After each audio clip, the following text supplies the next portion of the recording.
Hello everyone, my name is Steven Zapata. I'm a concept artist, illustrator, online art teacher, and former instructor at Art Center College of Design. I would like to introduce you to my new drawing course, Form from Imagination, a course designed to help you draw with confidence from your mind. Maybe you want to be a professional illustrator or designer, maybe you want to be a master with a pencil, or maybe you just want to be the best artist that you can be. Beautiful goals.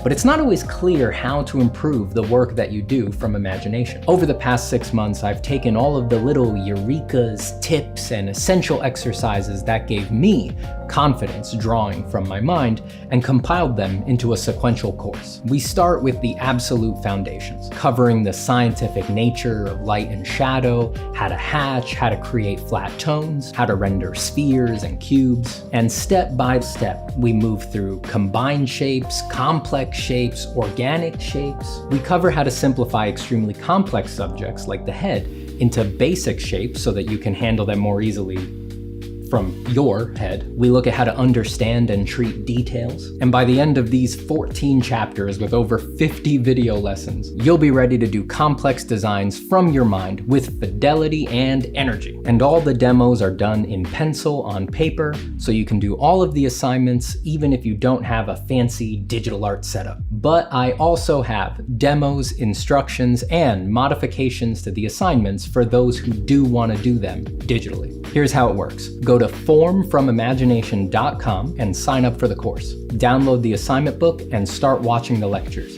Do the assignments at your own pace.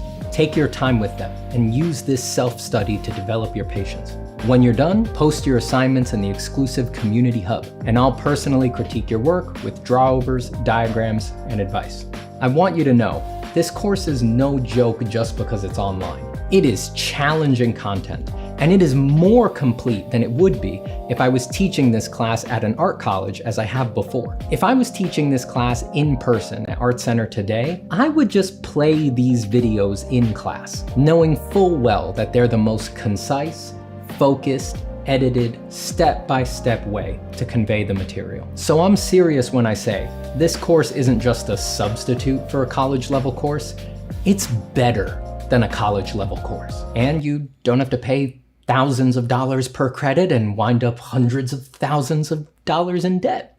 So thank you for checking out the course, thank you for watching this and for your support, and thank you for drawing and making your artwork. The world needs it. I'll see you soon.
Surprise!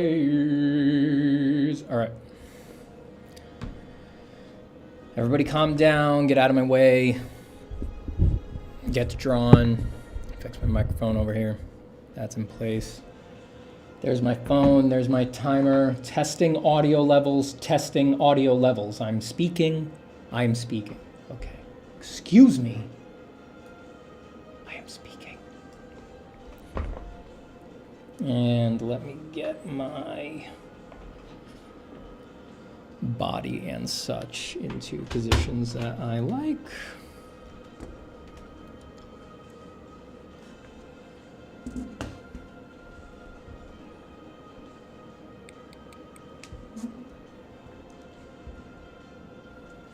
Hello, everyone. What is up? Hello to Context Studio, Johnny Pearson, Arctic Monkey, Matej K, Fro PL, who says, who is Red Diamond Man and why is he so powerful? He's a legend that no one can explain. No one can quite put into words what makes Red Diamond Man so powerful, so potent, so very diamond. But what we do know is that he exists and he's real. He doesn't exist as like an idea or a concept. He exists as he's an actual being that you could poke and is real in the world.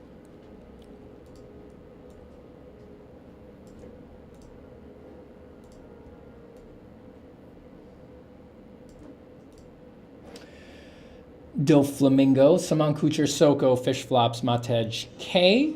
Hello to Estras Munoz, Varunea, Renola Dominguez, Alexander Moyle, and Mustafa Ahmed. Context Studio, Yankee, Rappy, Donnie Bereznek, Frankly 00, Stephen Gobert. Welcome everyone, hello. And let's do a little bit of drawing here.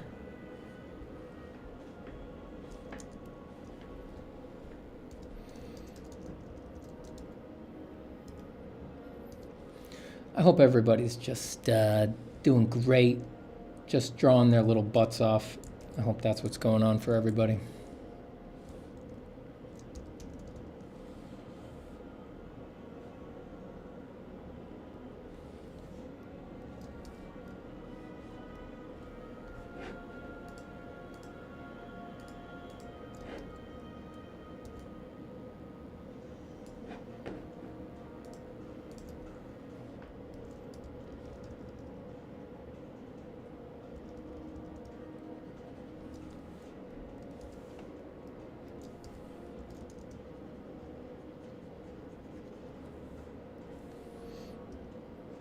I'm drawing butts, if that counts, says Avernalism. Does not.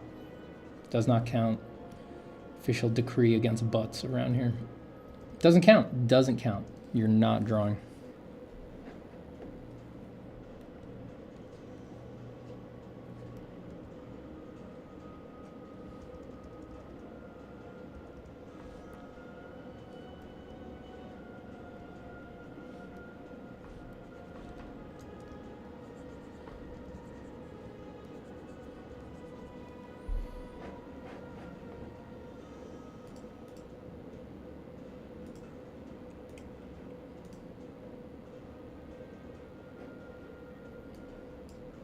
Hold on a second, I gotta watch a bat drink blood out of a Frisbee.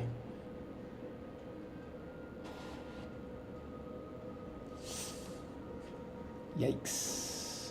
That is a serious little creature there.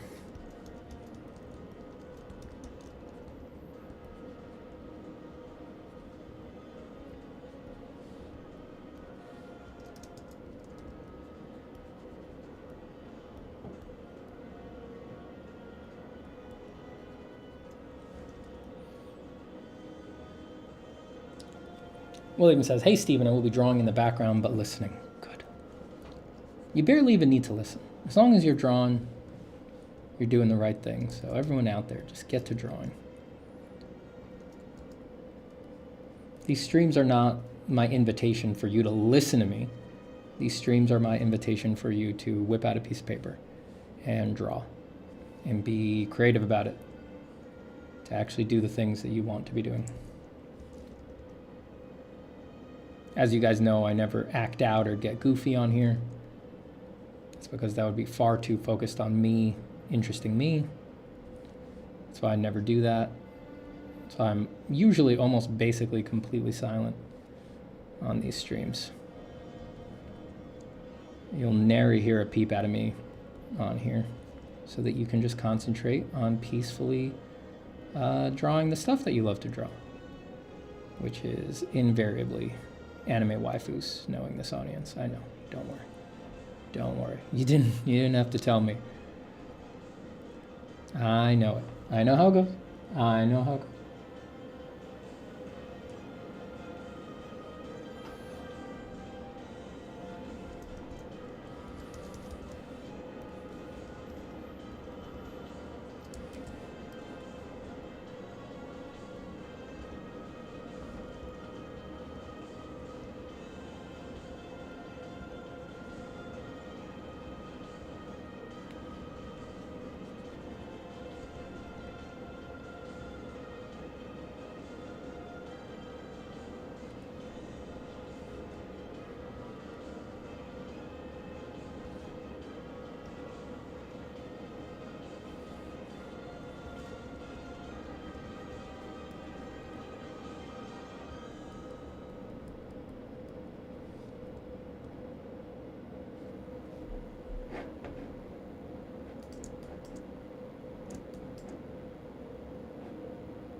Dang, those are some messed up bats, Steven. Only the most high quality bats will do for me. Tube-nosed bats. Hammerhead bats. Wrinkle-faced bats. Only the best stuff. Only the most esoteric bats will do for Stevie Zaps. Only the most esoteric bats will do for Stevie Zaps. Only the most esoteric bats will do for Stevie Zaps. Come on, kids. I don't know why everything that I do comes out with strong kid show energy. Very apropos for the kiddos. Dude, what the frick?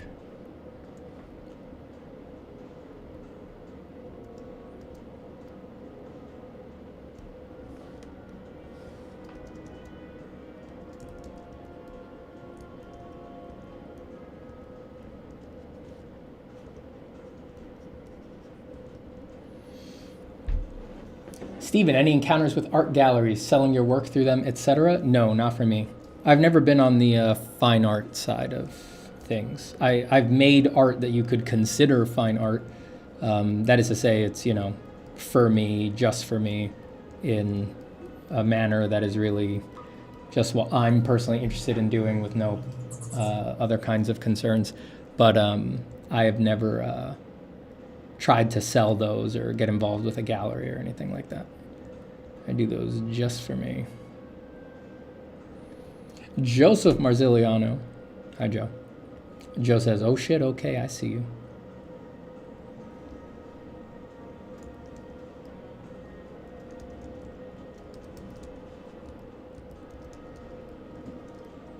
That's because Joe knows what I'm working on. Oops.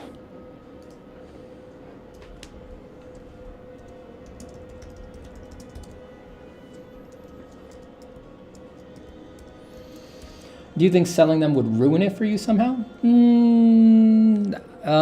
It might, but I've never thought about that, and that's not why I don't do it. I just, That's not where my head goes for my stuff, you know. I don't I've never been interested in like a fine art gallery career in that way. When since I started out as a designer, and going into design was a big part of my life, when I think about how to make money with art, I don't think about fine art. I think it's just clear to me like how you would make money as a designer, you know? So just nothing really pushes my mind in that direction.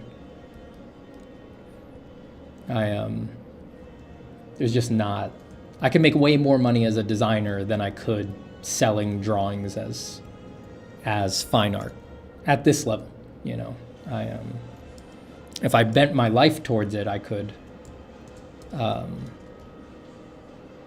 make a career out of it and try to build up to high rates of fine art sales and all that, but it's just not, I haven't done that groundwork.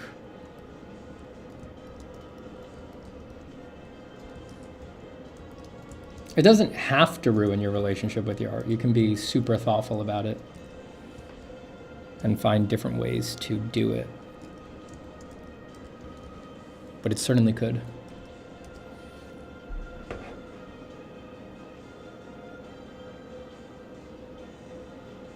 Chini says, had to look thrice to understand that this is Photoshop. I know, a few plugins and it throws everybody off.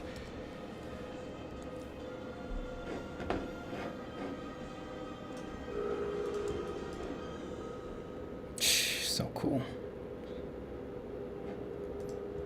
Yeah, I'm gonna have to do a bunch of sketches to see what we want here.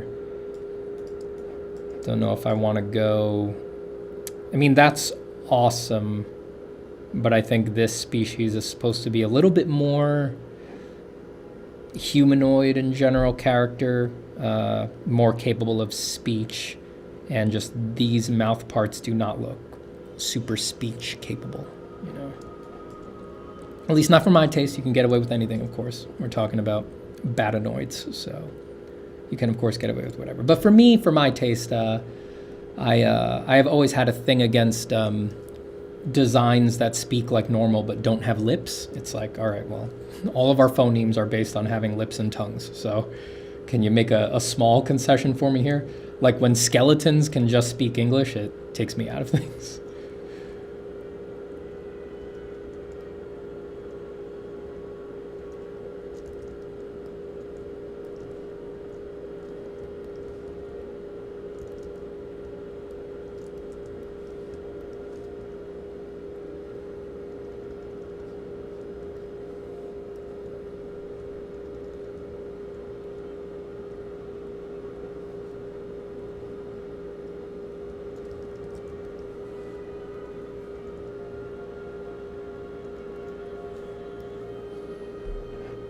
Hey, Steven, do you have a brother named James by any chance? Whoops, I lost it. Saw James Zapata on ArtStation, so I was curious if art runs in the family. No, it's a very common last name from Mexico, South America. My family's not from Mexico, but Zapata was the name of a famous revolutionary leader in Mexican history, so a lot of people named their kids after him or took that last name. Who knows? Maybe actually it was probably a popular name already before Emiliano Zapata, but then him being a famous figure really skyrocketed its popularity or something like that.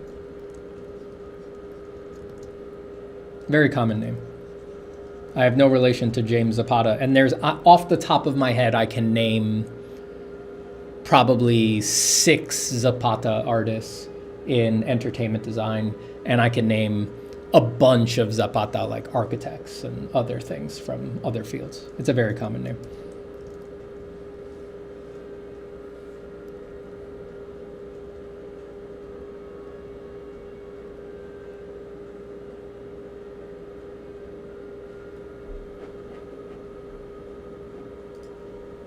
I think I'm gonna bend this more like this other reference image because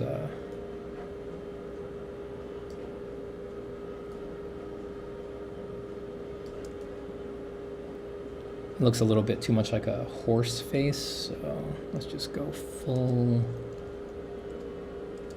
tube here.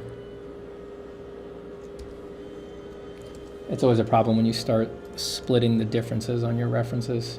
You start getting some weird stuff or stuff you were not intending. It's like the silhouette of the tube nose plus the crested edge of the hammerhead bat is giving me a horse-like profile by surprise. Odd design.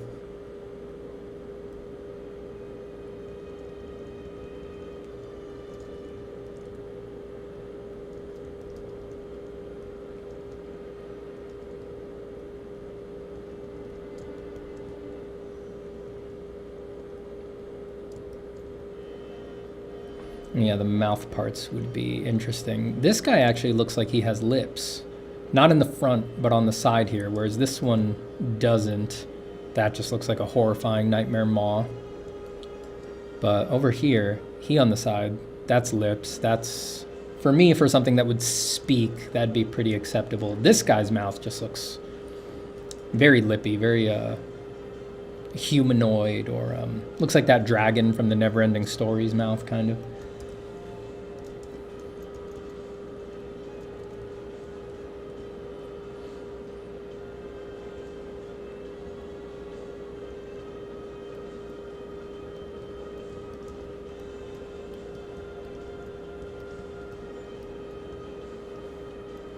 These cute little mouths I can never make look right.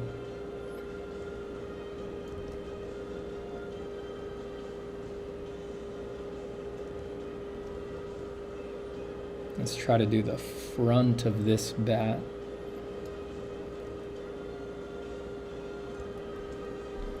And have it kind of go into the side lips of this other one.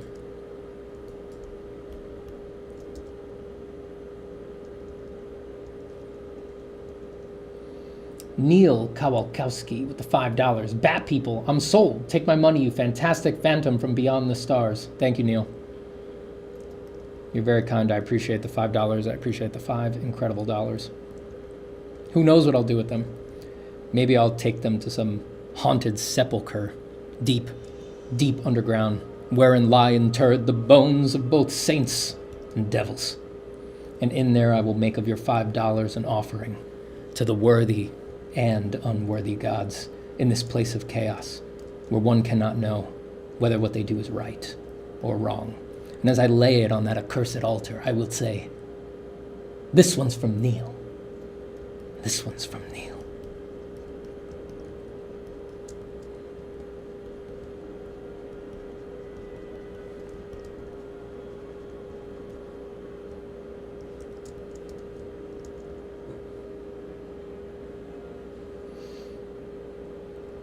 That lemur looks so annoyed. It does. I wasn't looking at him. He's like, oh, how'd I get stuck on this page full of bats? I don't belong here. I'm a lemur. Oh, I hate bats. They eat all my fruits. Do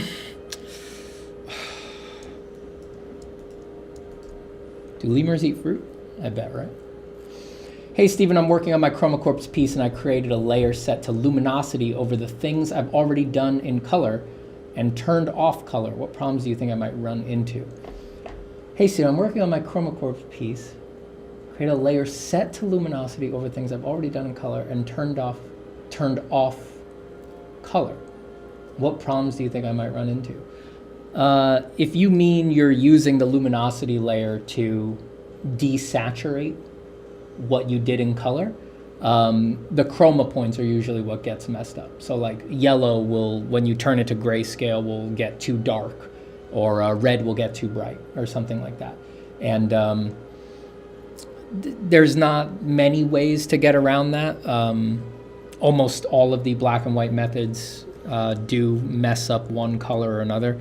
The best one that I have found is using the proof color setup. So if I take, here's how I do it. If I have blue over here.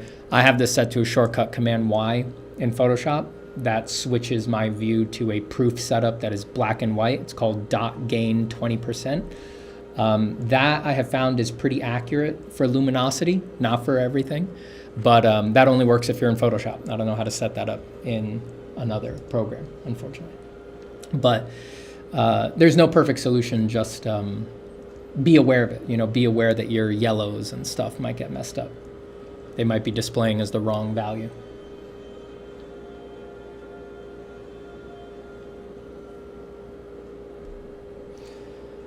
For real, Nicholas says, Steven Zapata art. Why after drawing almost 3 years in digital feels so good to draw on paper? It's almost like meditation. I mean, you got it. It's because it's a meditation. Paper is way better than digital. It feels better because it is better. It's just way more sensitive. I mean, our digital tools have come a long way, but they're actually very not sensitive. Compared to reality, to physical mediums going down on a physical substrate, I mean, it's not even a real comparison.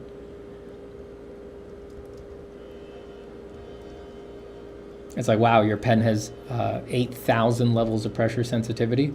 Let's compare that to an infinity, not measurable by numbers. A fractal infinitude of different possible pressure levels, all interacting with never repeating, totally unique textures every time that you put your pencil to the paper. Yeah, doesn't compare.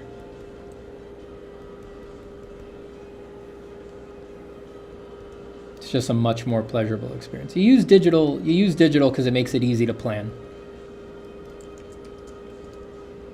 But traditional is it's just the best.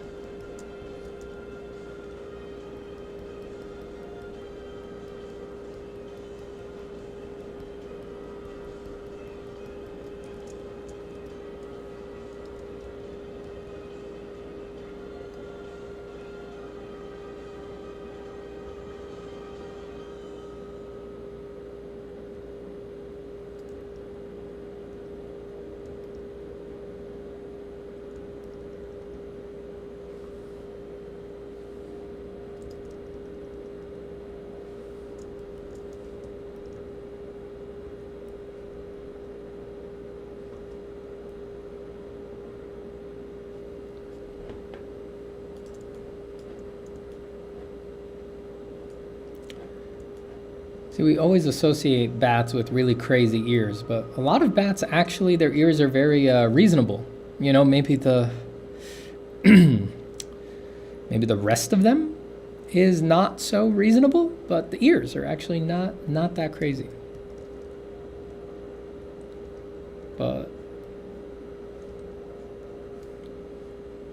for the sake of design, it might be good to go with the audience expectations on that one.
Sunday says, hey, is there a parade going on? I hear some drums rolling in the background. No, there's no parade. There's just music going in the background. I think that's the Destiny 2 soundtrack.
Bats don't really have hands, but I'm just going to try to make a hand that's a little bit more of an allusion to the horrifying nightmare that is at the end of that four-knuckle that bats have.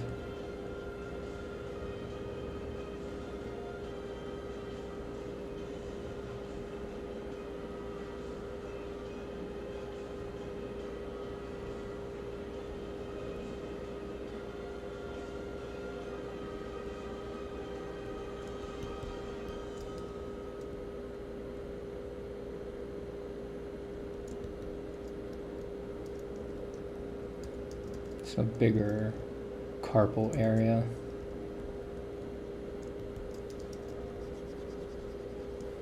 And then a long, some extended metacarpals.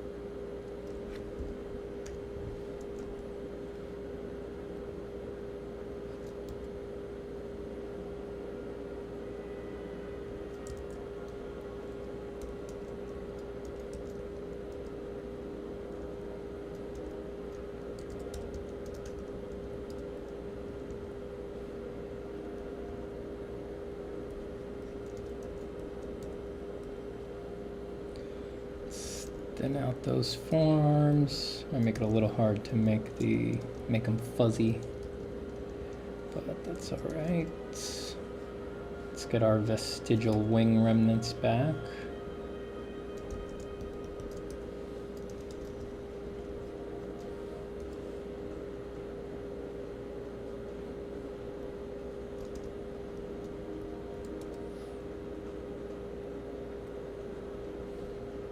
Have you heard of form from imagination? No, what is that?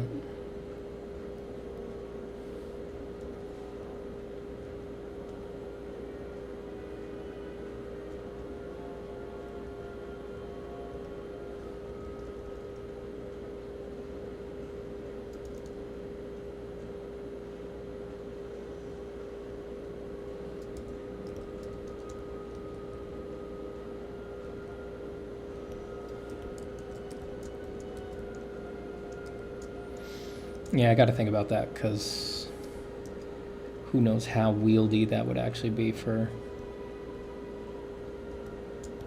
making stuff and all that, but all those discussions can happen later. Over beers!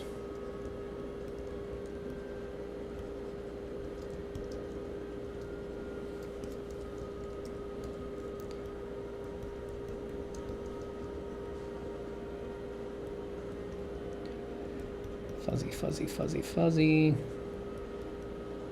Got a little groom going.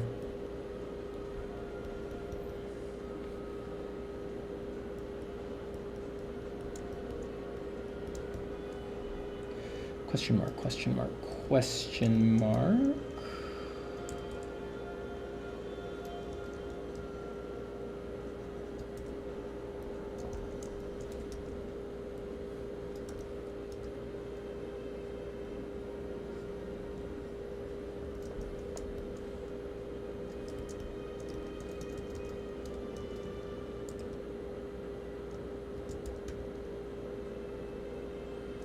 Look for some clear shapes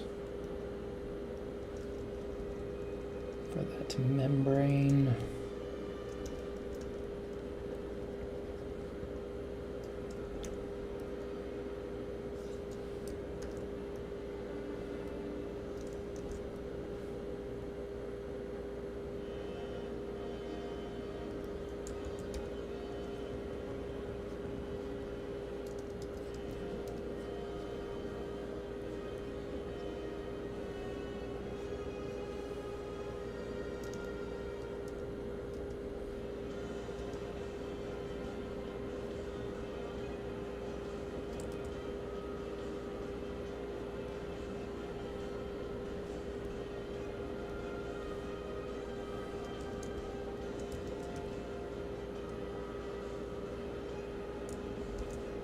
Oops.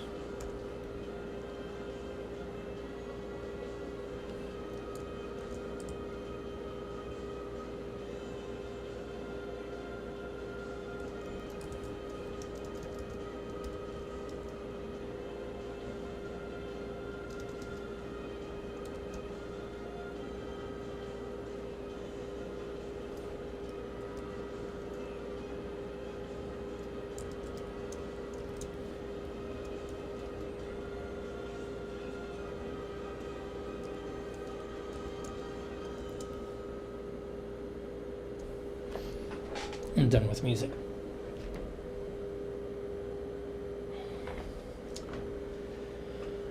I like to design in silence.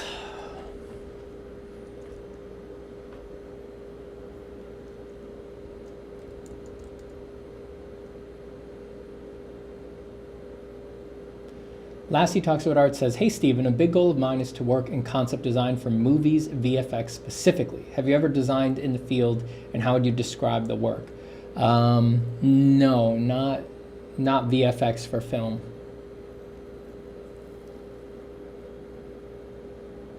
Hold on, I'm trying to think.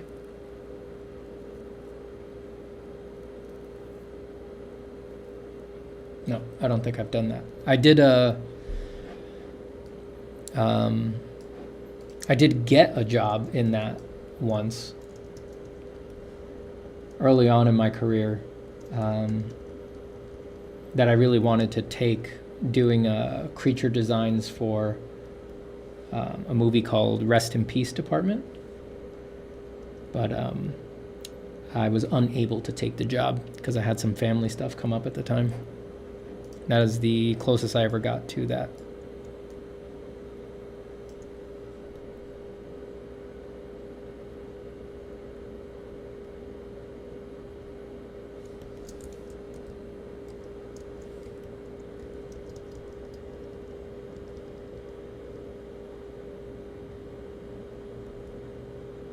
That would have been cool because I think I would have been, I think I would have worked with Carlos Huante on that one, but c'est la vie.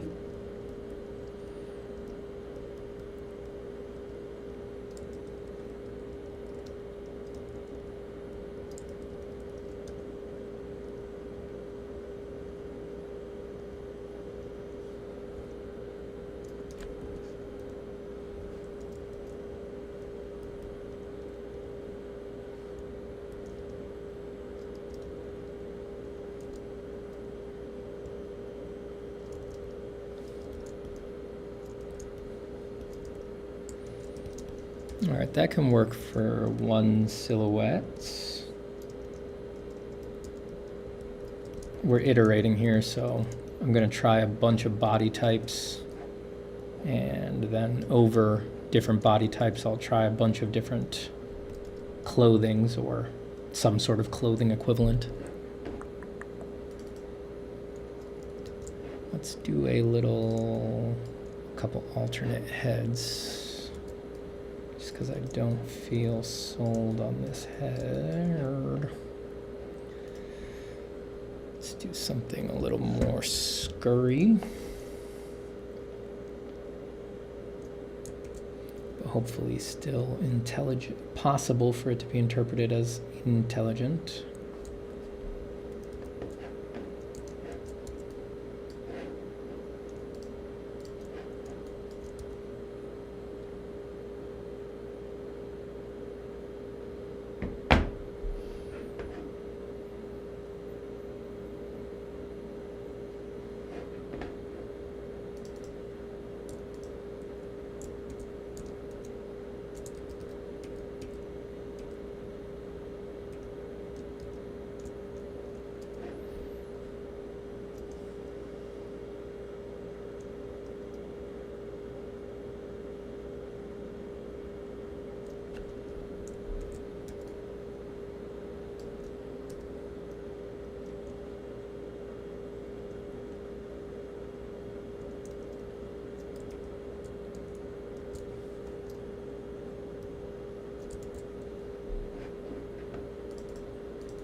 Oh, why'd I do that?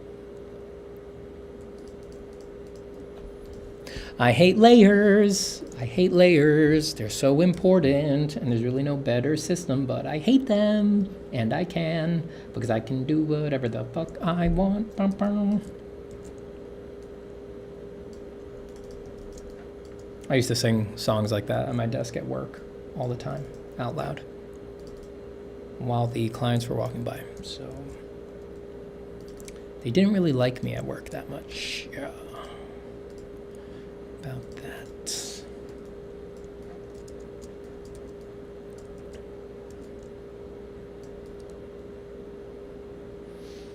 Is that Jorge Zapata?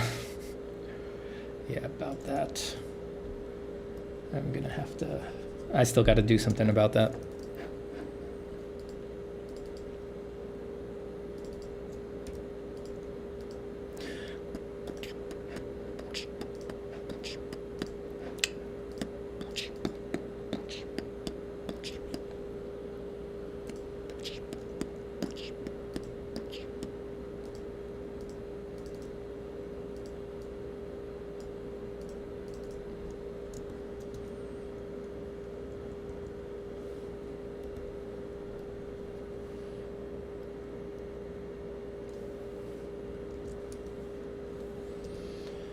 Tim says, question. Hey, Steven, since we probably won't ever get a painting course from you, could you explain your brush properties? I use Krita, so I'd need to recreate that brush anyways.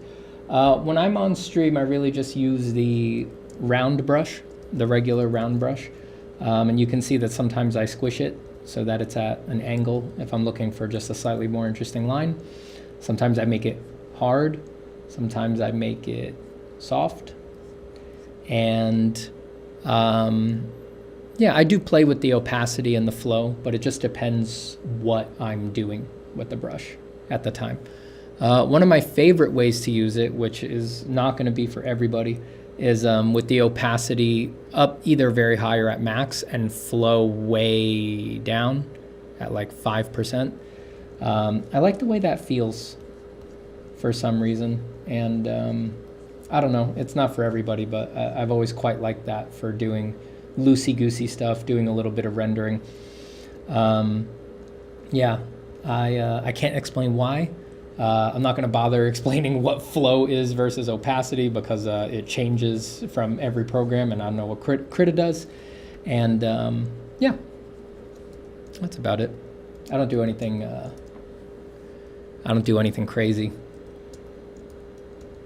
Off stream, I'll use some texture brushes and stuff like that where it's appropriate. But I would never do that on stream because that's all the stream would become, just people demanding to know what the texture brush is, because the texture brush is clearly the secret to draftsmanship.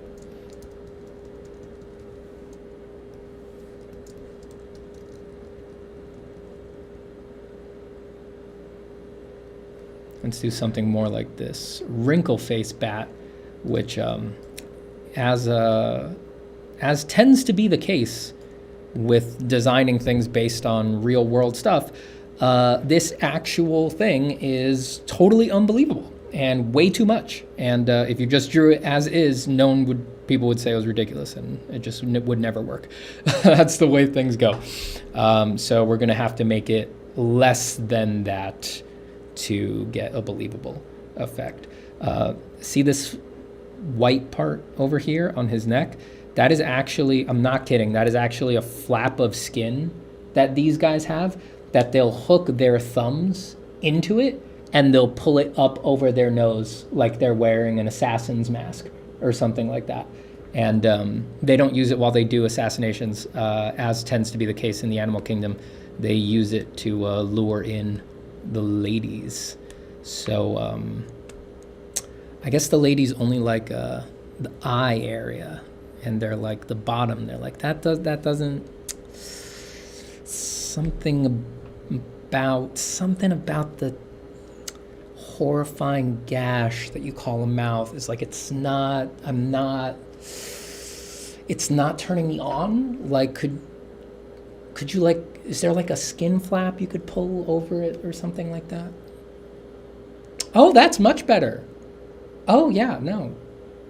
Yeah, I think I'm ready to go now. Yeah.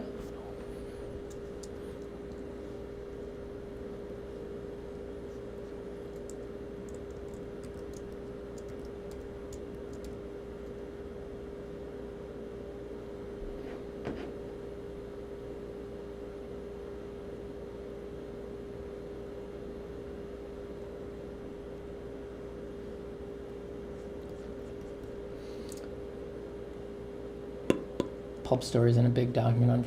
Got it, Joe. Understood. I'll read it later. About a page, very loose, and I'm not married to any of it. Yeah, let's none of us get married to absolutely anything. I'm not married to any of this. No marriages. No marriages. Polyamory is the way to go here.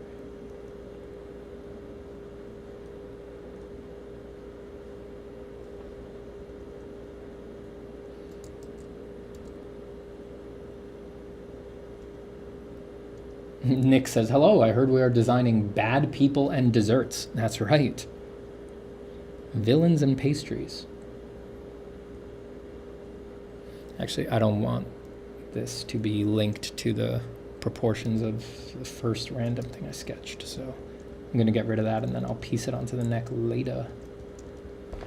Oh, Photoshop, why are you... Oh, oh, you stupid program. Okay. I'm meaner to Photoshop than I am to anything or anyone else in the world.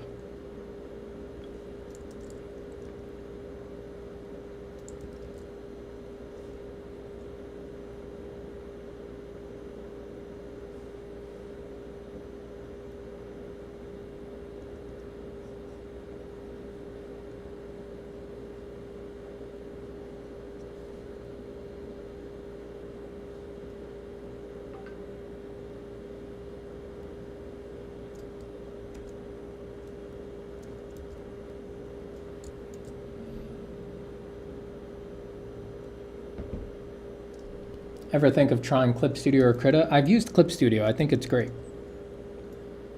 I would advise it for most people over Photoshop if their main goal is just making drawings and paintings and things like that. I continue to use Photoshop. I always come back to it because I've been using Photoshop since I was, for real, 12 years old. So I'm just so used to it that it's hard to break the habit. But I think for most people, Clip is probably better.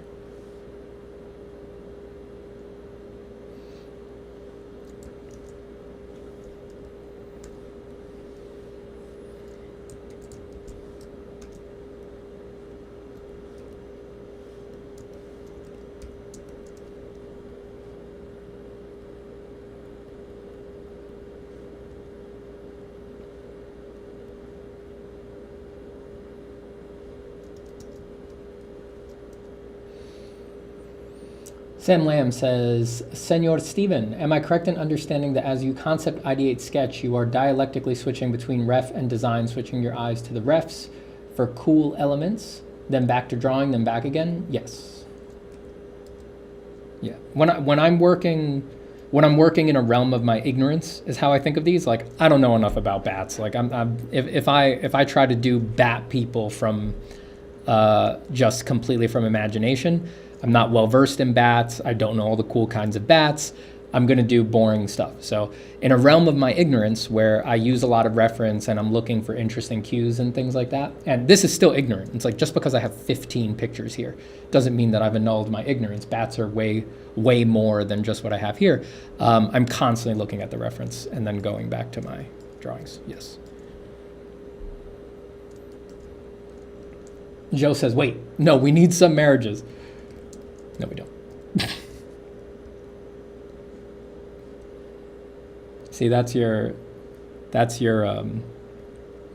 See, you've always been a project focused person. You're always project first, do the project, do the things that excites you. That's that project energy. And we're gonna, look. I just mean, these are first blush. I don't want to get married to first blush. I know we've got better stuff further down the road. From my experience and, you know, from time spent on very big projects, it's just like at this point, you just can't be married to anything because we've done zero work, you know? None of it is actually worth protecting. We should always hunt for something better. But we will find out. We will find out.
All right, so this, I already know I don't like this to be on that body. It just doesn't, it's not coded right for that body. So I'm gonna put that over there because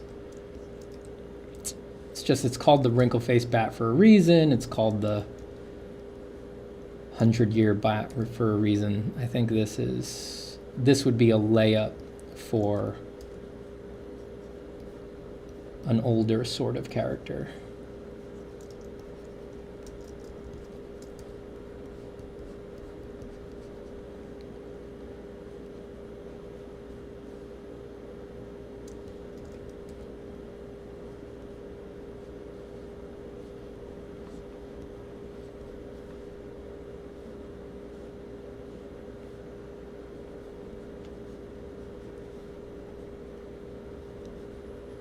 Oh, we could do the funny spread legs that bats actually have when they walk.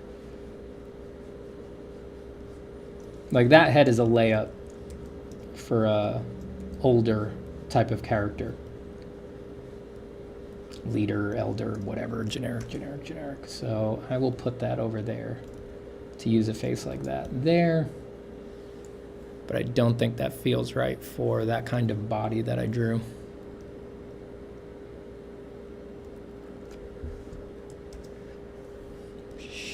Shut up.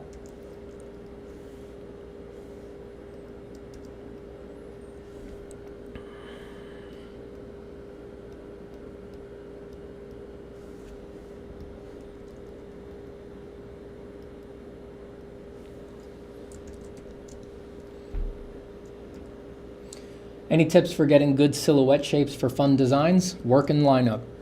Don't do a silhouette in isolation. Put your characters next to each other while you sketch them. That's always tip number one for that kind of stuff. You need the silhouettes to bounce off of each other and emphasize each other and play with each other. It's almost inevitable that if you don't do that, you'll just average everything.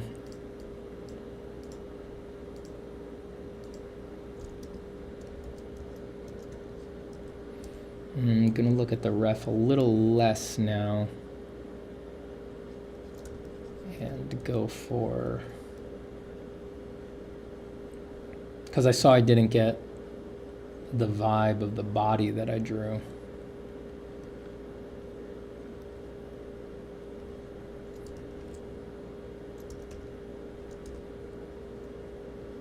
So let me go for the vibe first.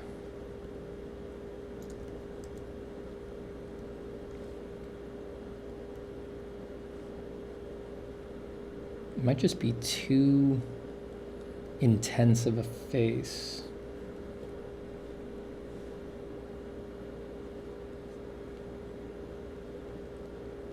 For a body that feels kind of youthful and beautiful.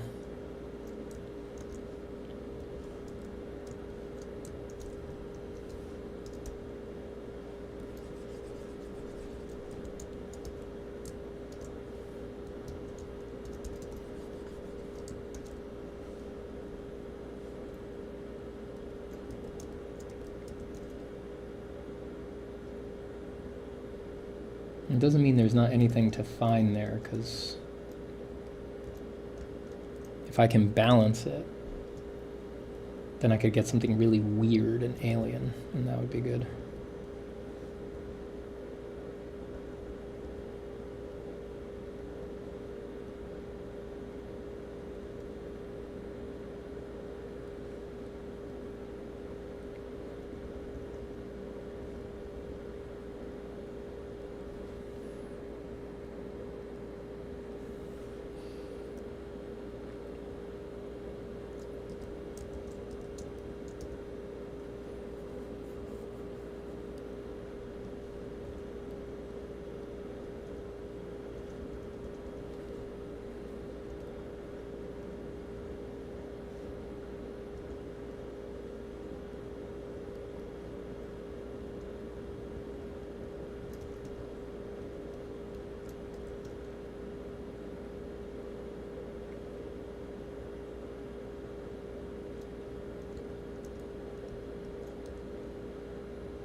It has a little chin.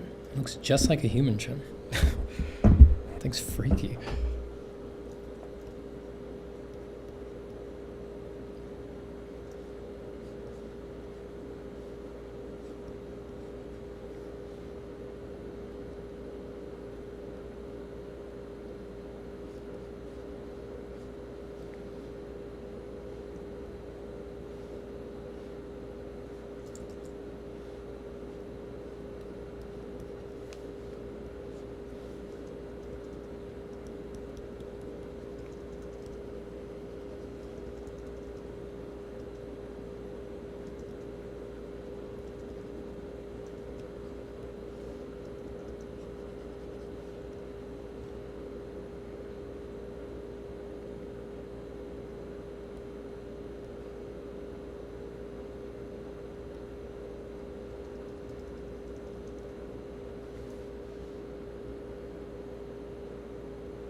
Just regular lips. Just big, pouty human lips on it. Oh yeah. Let's see.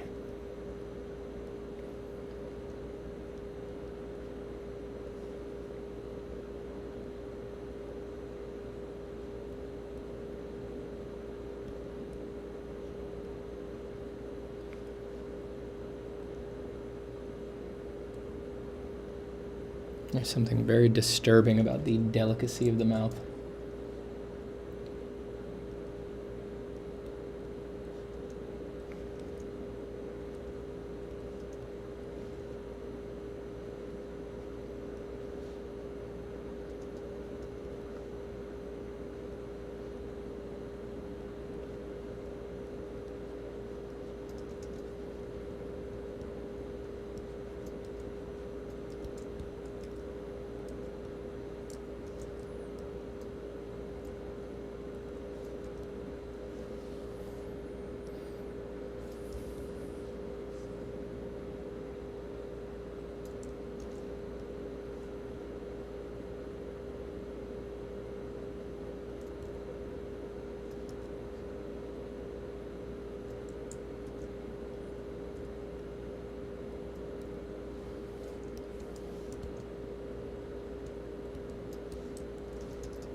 Stephen, thoughts on the idea of polishing a turd? I see this constantly warned against in art communities as some sort of practice ruining trap to fall in, but nobody really explains it.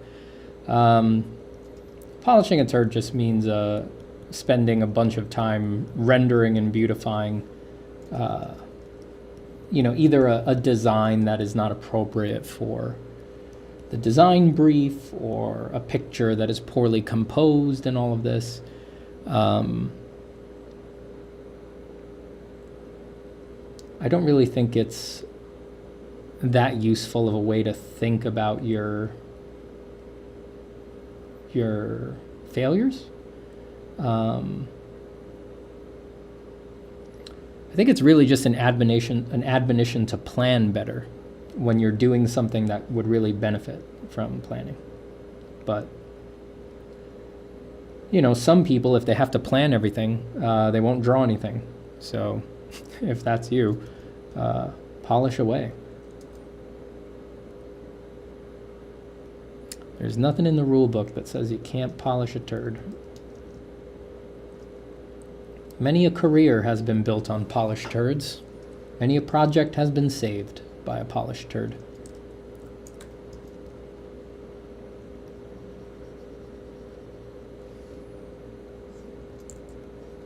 And for the record, you should be able to polish a turd if you need to.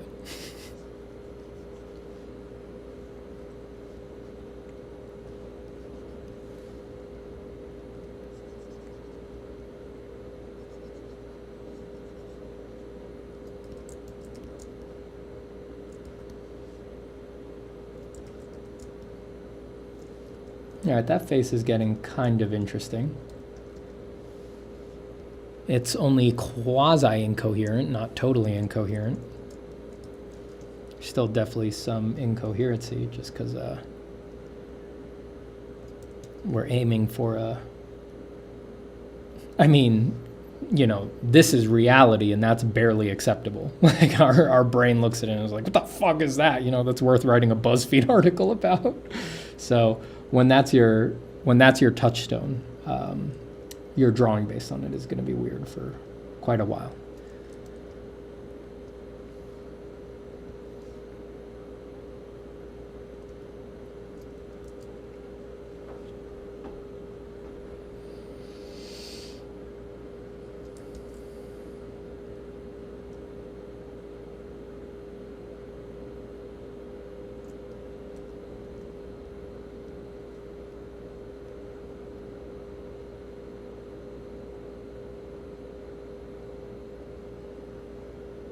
Sorry, but what is that repetitive noise that pauses every 3 seconds? I don't know. Maybe my keyboard? Is it this?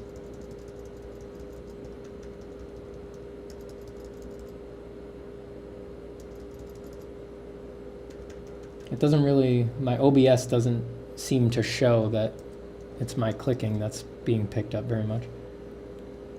It barely moves the needle. Doesn't change the ambient.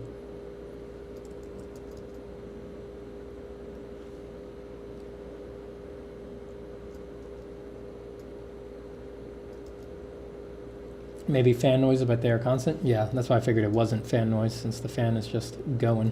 It is freaking hot in New York lately.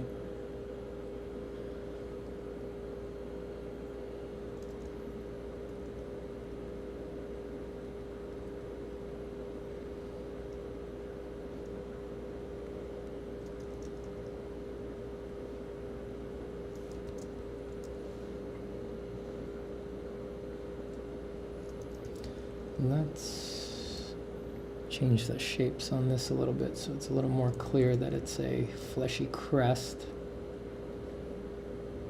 and not the top of his domed head, like you do.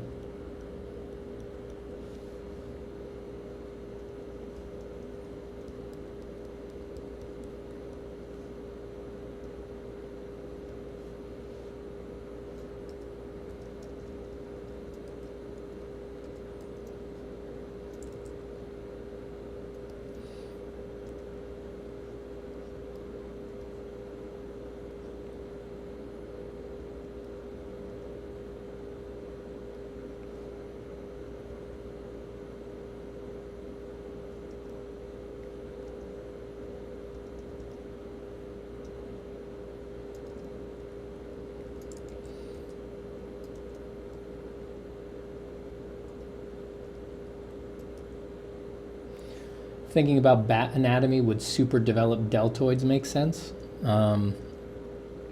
Flight seems to overdevelop pectorals in most situations.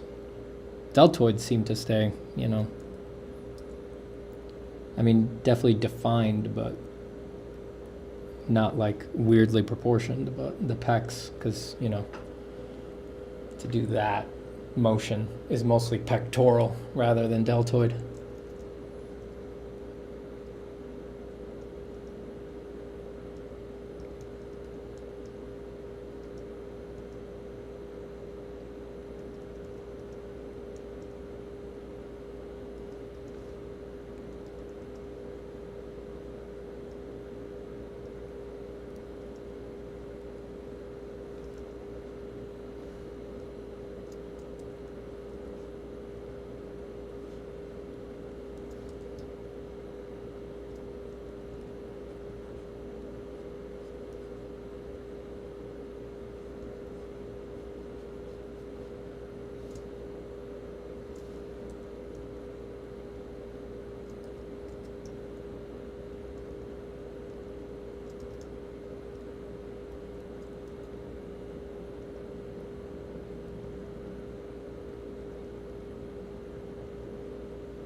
So yeah, this is definitely creepier, but I think I like the more fruit bat, vaguely canine, horse, simian looking faces over this. It's just...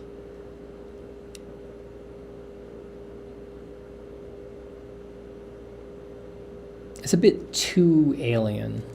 It gets, it's very coded for like menace, you know? Like I said, if you could balance it, that would be really good because you could get something very alien and interesting. But with what I have so far, I don't think this is the direction I would want. Too menacing, the menacing coding is too powerful up front.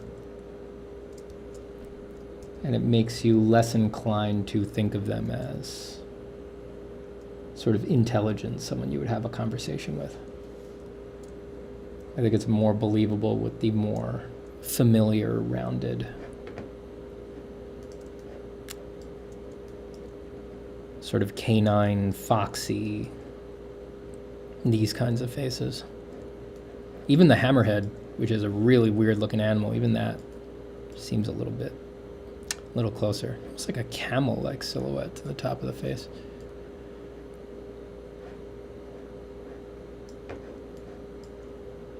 Yikes.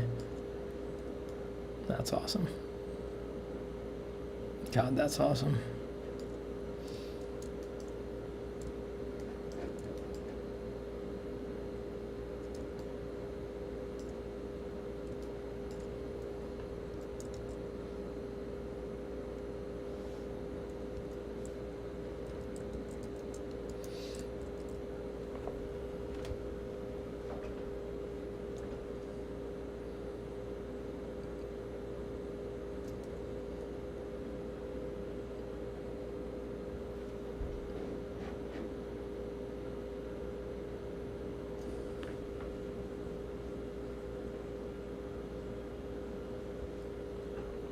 It's like God stopped trying when creating bat faces. I don't know, I do think they're very awesome.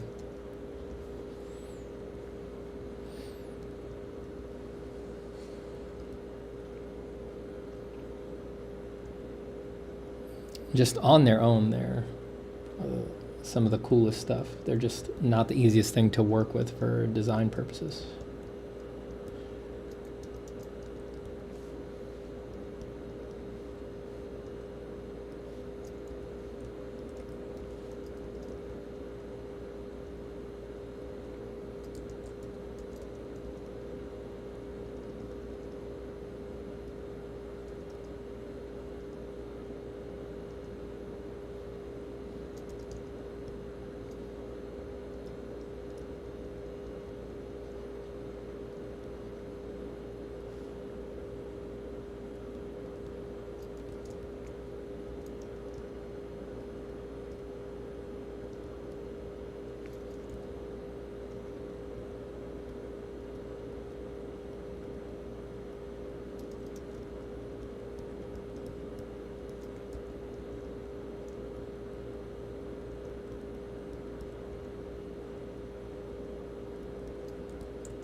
Hey Stephen, what's the biggest thing that the students in FFI are challenged so far as you are perceived? For people who haven't thought that way before, showing the modeling factors instead of showing stuff is definitely the biggest challenge, the first hurdle that they hit. They need to have like that initial experience where they click into it.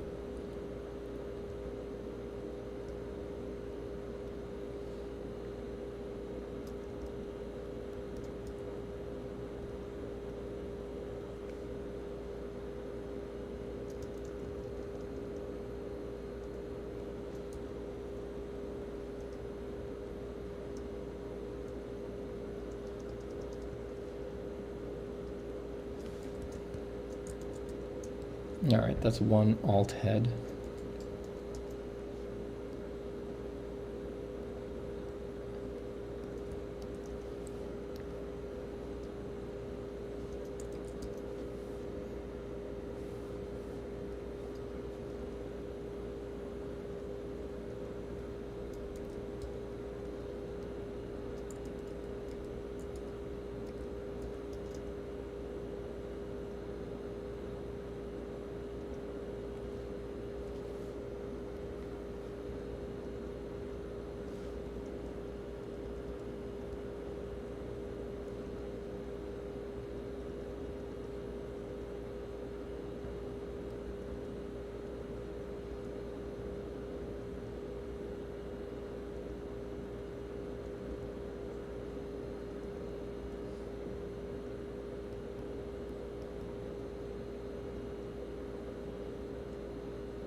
Let's see if we can't get another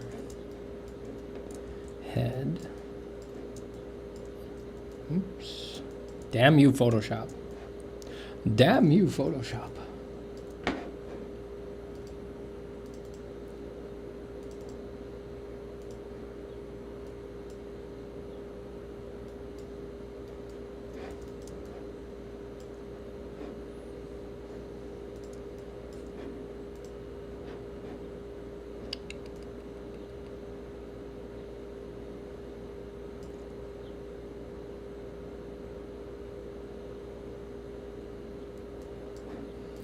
Let's get one that, even if when it turned, it had more of that canine or horse-like silhouette. Let's do one where we turn his face a bit more towards us and we get kind of this look. What would it be like if it didn't have that pop out?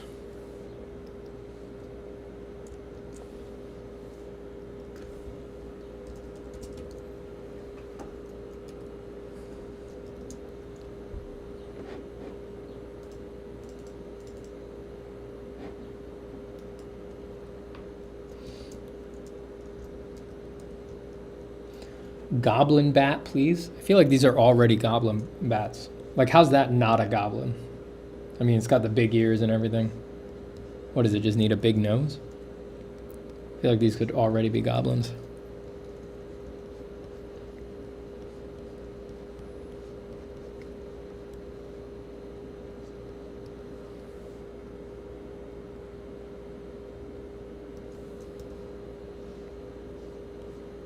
So let's make sure the head tapers down instead of having the nose come out.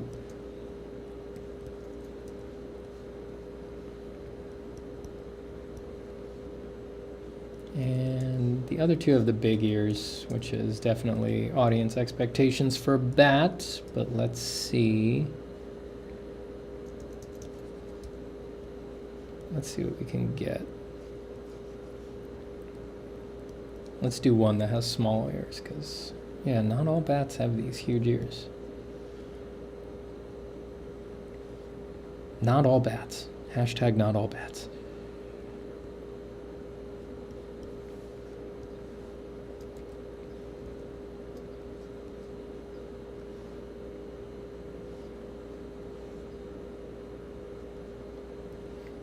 As soon as you're working with a weird head silhouette, everything gets...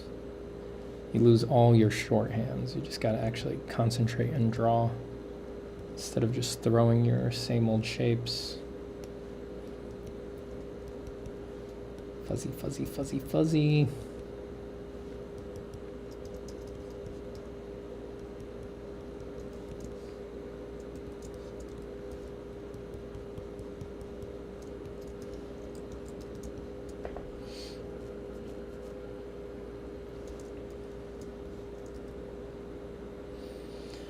Nick says, is there a way to donate outside of YouTube streams, or is this coffee fund the only means? Yeah, I don't have just like a donate link out. The Patreon is a way to donate, but you probably mean you want to donate like visibly on stream, right?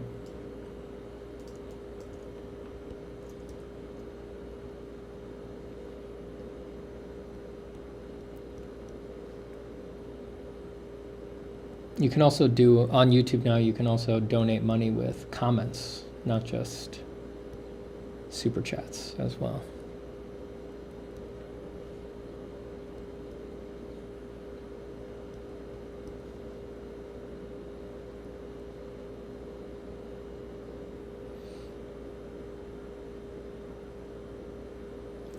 Multi-Revelator says, so curious as to how much that bat actually looks like a human, but it's a freaking bat. Yeah, this was the first reference that I collected for them, specifically for that reason.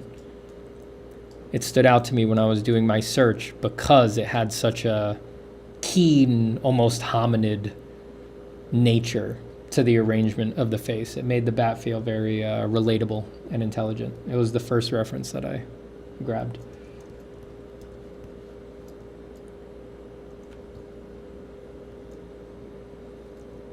Definitely the touchstone there.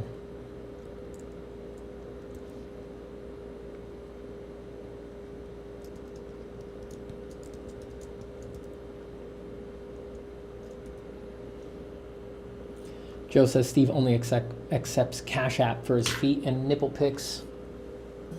Don't trust that man. He's a liar. So if you don't want his feet pics, don't find his Cash App.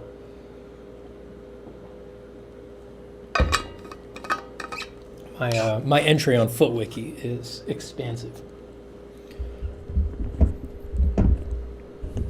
Is it FootWiki or FeetWiki? Actually, don't know. Steven, what would you do if you hate your art? People ask that question all the time. It feels like there's this current in art where people are just like, any day now he's gonna hate art. He's an artist. Any day now he's gonna give up. All artists secretly hate art. They're just waiting for the day where they're gonna hate it. It's like, I don't know. Like, it's just like completely counterfactual to everything about my life. And what would sort of make me hate art? You know, well, you also said specifically hate your art. It's like, I at this point, I don't know who I would need to be or what would need to happen to my brain for me to hate my art. That's just like I have a whole YouTube channel where I try to explain why it's stupid to hate your art. It's just stupid. It's dumb. It's nonsense. It's irrational. And I know a lot of you hate your art. Watch the first 40 videos on this YouTube channel.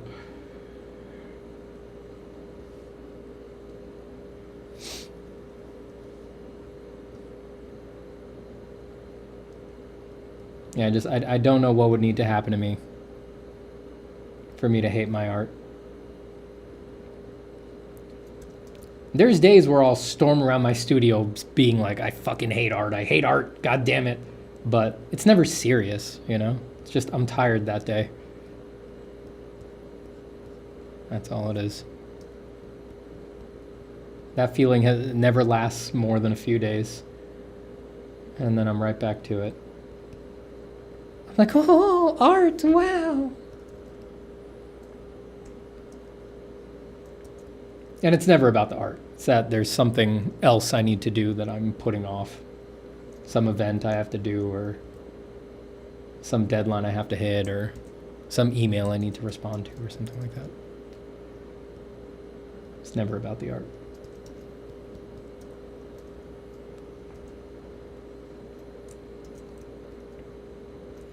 I wonder if maybe I go for the sort of intelligent,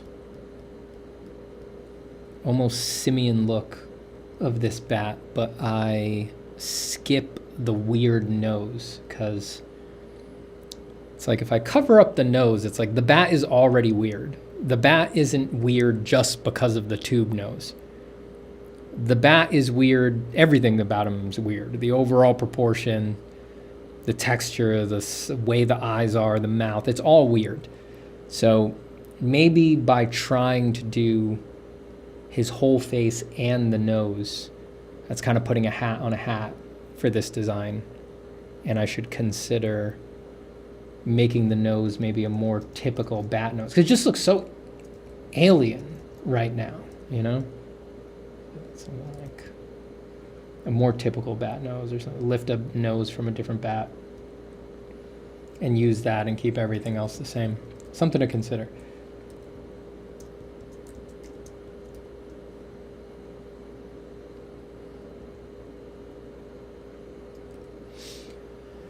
Cake Sandwich says, Steven, I don't know if anyone has told you this, but I think you're a pretty cool artist. Oh, thank you, Cake Sandwich. Wow. Wow. Thank you. You know what? No one has ever told me that.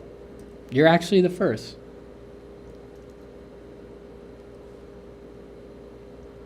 It feels good. I feel like I made it. Finally, someone thinks I'm cool.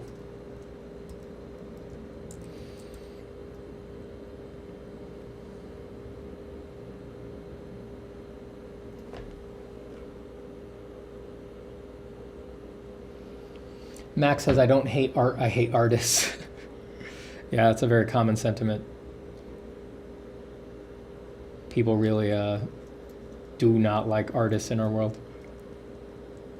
And definitely other artists are not excluded from that hatred. We are God's lowest creatures in the eyes of society.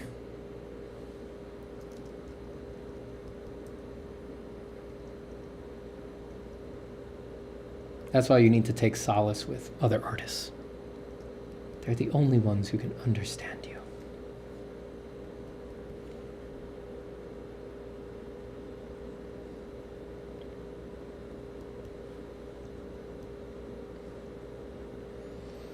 I thought you were cool until you showed those Italy pictures of you wearing a fanny pack. Bro.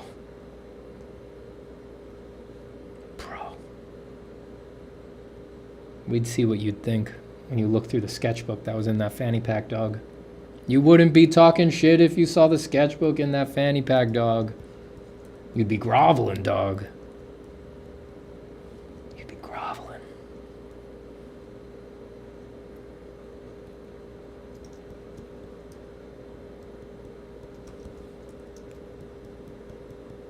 My wife wears the fanny pack now. My wife wears the fanny pack in this relationship. She stole it from me. I was like, shit, that's my fanny pack. She's like, mine now. Too convenient, too useful. I like it too much. Too stylish.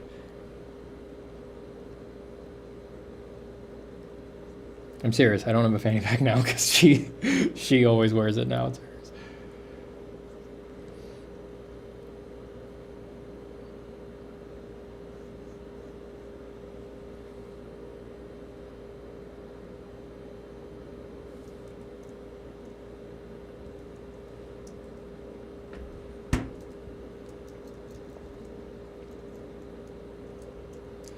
It's just a very weird creature.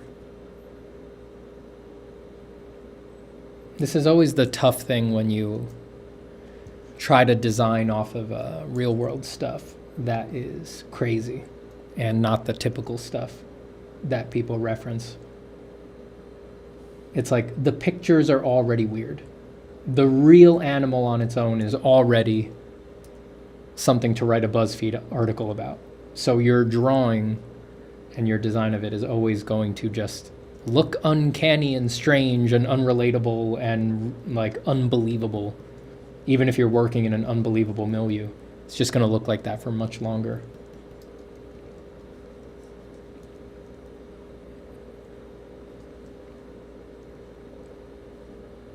It looks like a damn gray right now, which I don't like that, as you know. No grays, please. Grays, grays, go away. Don't come back another day.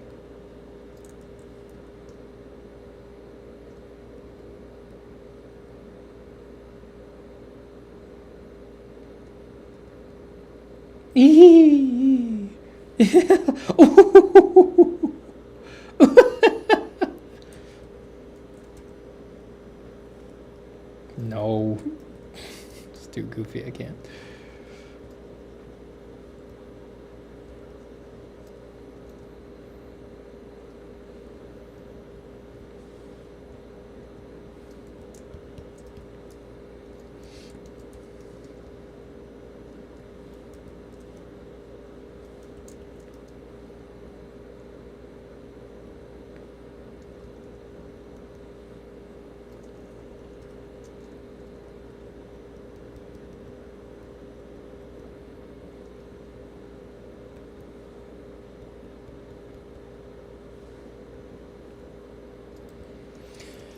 Alright, I tried to resist it, but let's pop this little, just a little bit, pop that tube nose.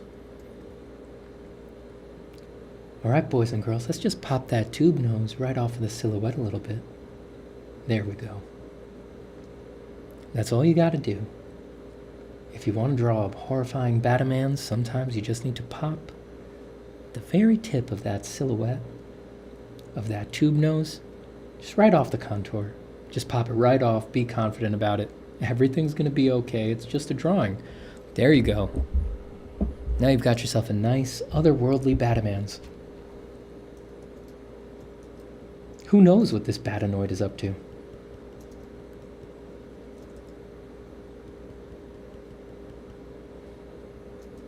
Who knows what he loves, and more importantly, what he hates?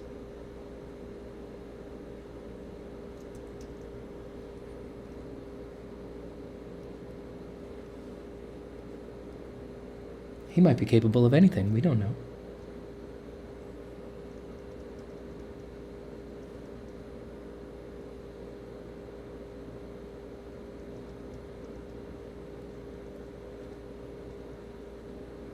The mouth.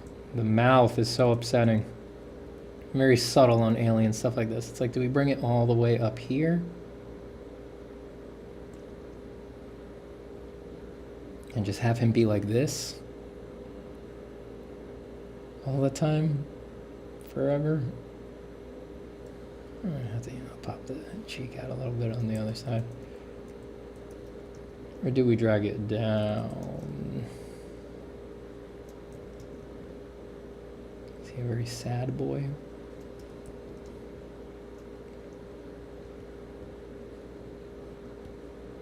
Wow.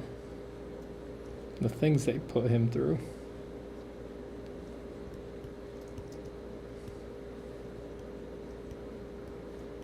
It's just not fair to him. So sad. So sad. What a hard life for him. What inspired the bat motif today, or is it normal to draw very uncomfortable looking bat monsters? It is normal. It is normal. Zdeck says, but back to the basics. Hey, Steven, how do I draw a phone when I'm a baby? Wow. Wah! Wah! Wah! Ah! Wah!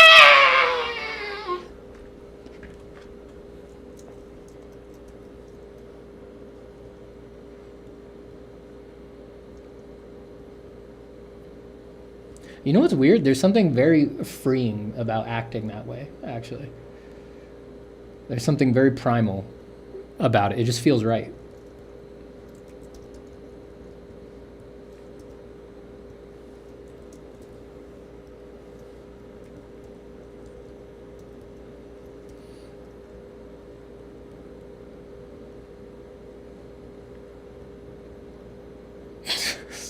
Just the subtlety of the little turn. It looks a little bit like the Pepe meme.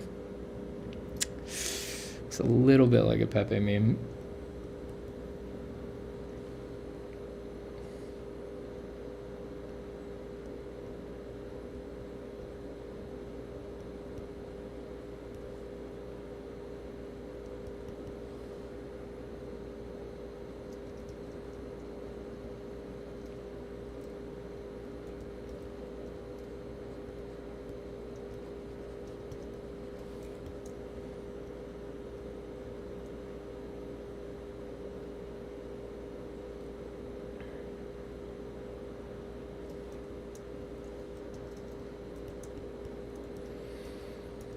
I don't even really have it on here, but at some point I should probably just do a vampire bat version to sort of just see what the full typical audience expectations answer would look like, because these are three unusual ones. For this one I did tube nose bat and mix it with the hammerhead bat, kind of a horse-like silhouette, wrinkle face bat, and then full tube nose bat. I specifically avoided just going vampire bat, which is the usual silhouette and stuff. Not that, that's an Allen's big-eared bat, as you could say there, but I purposefully avoided doing typical vampire bat, or even having it on the reference board, which is what most people think of when they think of a bat. But at some point, it might be worth it to just test it, see if the full typical audience expectations can be made into something that feels intelligent and relatable. Thomas Sage says, Steven, chroma, you, corpse, yes, no, involvement, no, I'm not involved. I am not involved with Chroma Core this year. I did it a few years back, but the Sweet Sweet Cynics does different guest judges every year.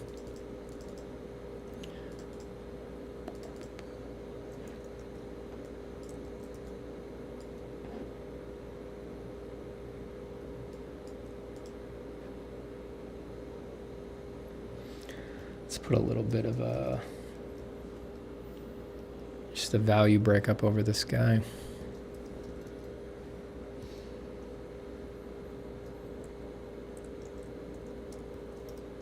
Valdeek says, I subbed after listening to your insightful video on AI art. I am glad that the streams are also similarly enlightening. Thank you for the sub. Glad you liked the AI video. Let me respond to this text right quick.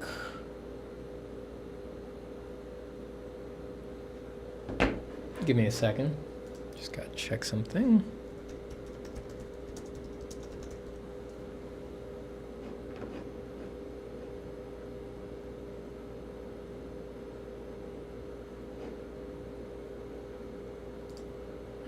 What is that?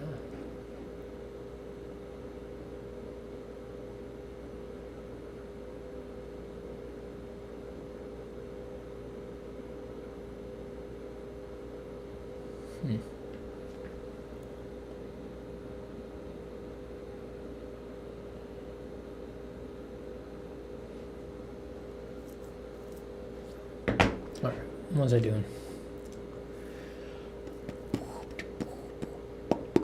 Hey, Steven, have you found a good response to shut people up when they say the forbidden, can you draw me? I think people who have seen my, no one ever asked me to draw them. I think it's probably because they've seen my art and they're like, pass. I think most people can tell that I'm pretty into scarier, weirder stuff. So I don't know. I don't get that request ever, really.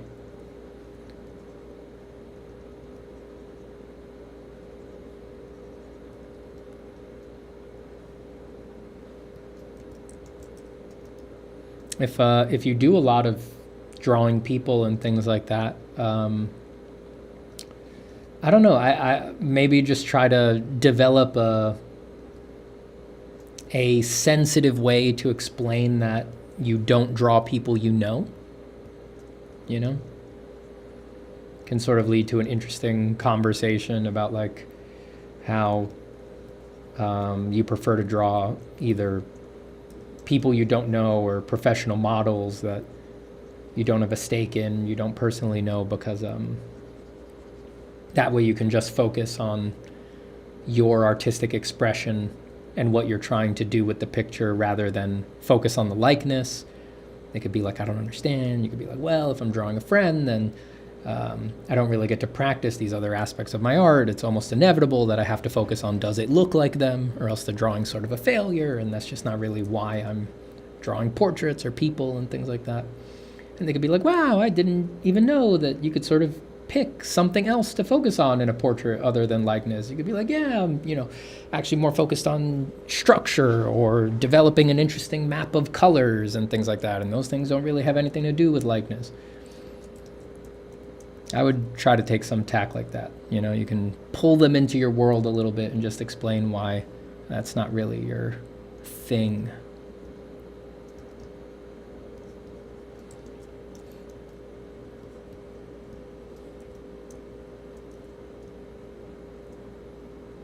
I do kind of like this little guy when you see it with the value breakup, the light snout.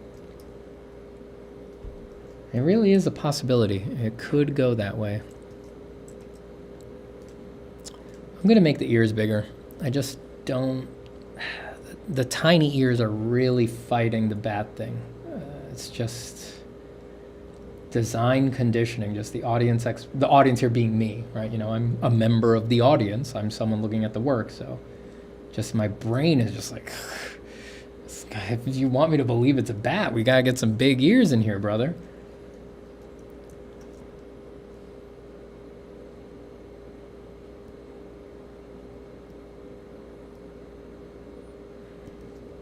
Not that much bigger, but it helps a bit.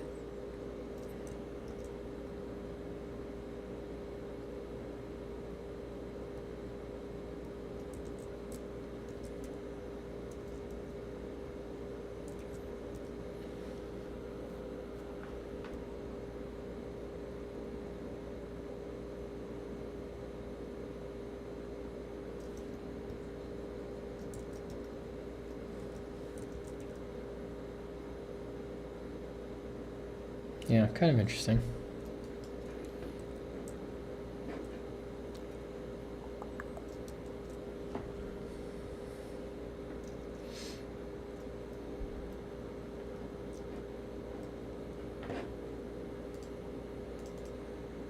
Yeah, we got some heads and a body type there.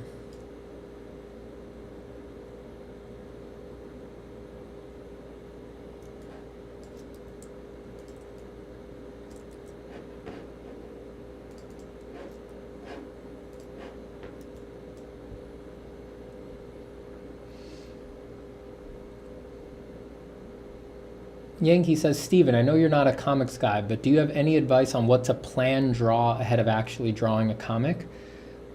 Take this with a grain of salt because I'm not a comics guy, but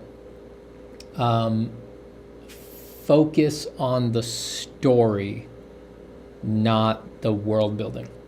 I think that for a lot of people, getting obsessed with world building, unless you've you know you're going to have to follow through with the project, so the deadline's going to push you to it, or maybe you're working on a team, so you can sort of break it out between different people. But if you're doing it solo, you can invest all of this time in world building, which is almost like a buzzwordy thing in the art world these days. Like it has become its own modality and way of thinking and all of this, influenced by Dungeons and Dragons and stuff like that. And you can world build so much that you basically put yourself in an infinite briar of thorns, where everywhere where you would want to go with the story, you butt up against some random world building decision that you made years ago or months ago. And I find that students who have been sitting on a pet project for months and months and months, or years, right? A lot of people have a pet project, a comic they've been wanting to make for years, since they were 8 or whatever, right? All they have is notes, right? World building, essentially. It's not notes about the story, it's notes about the world. And almost universally, those never become anything. They never get made. So yeah, the advice I would give to people who want to make something that is actually story driven, like a comic or something like that, is resist the world buildy urge that is out there in our current zeitgeist a lot, right?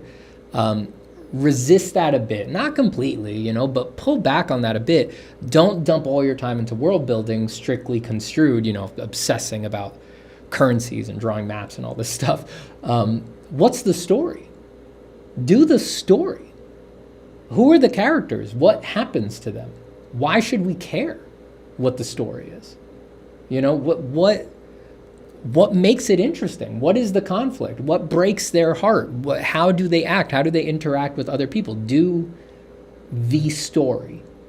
Because that's all no one's going to sit there and read a world building book. No one does that.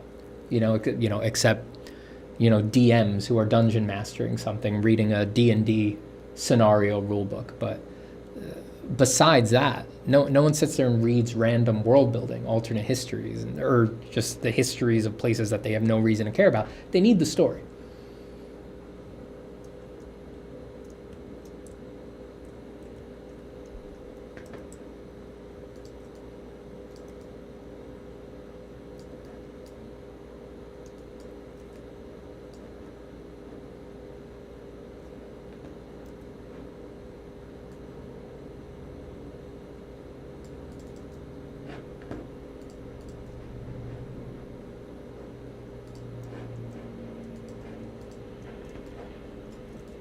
Whoops.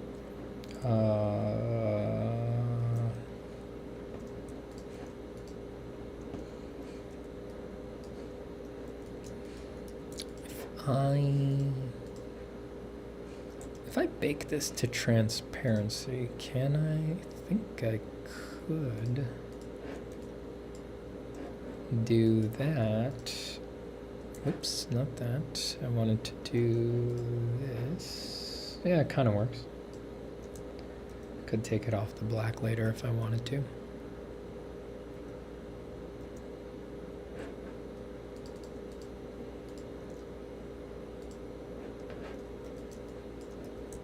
All right, let's look for another body silhouette now that we've explored some heads. Many questions, many questions. Got an old man idea over there. Well, maybe we could poke with this a little bit. No, what do I want? What do I want?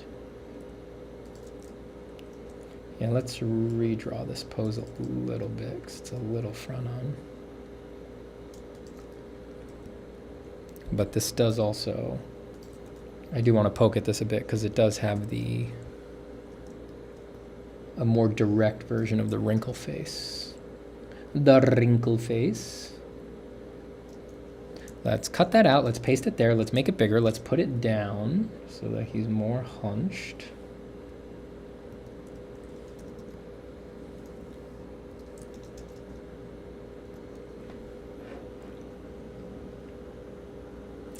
Joe says you don't want your world building to become mental masturbation. Once you have enough to tell a story, write the damn story. Yeah.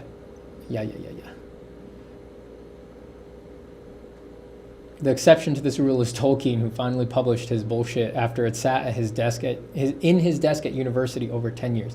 That's the thing. It's like some people, it'll work for them. You know, they'll push through. It's just that most people won't, you know. Those people are always going to be the exceptions.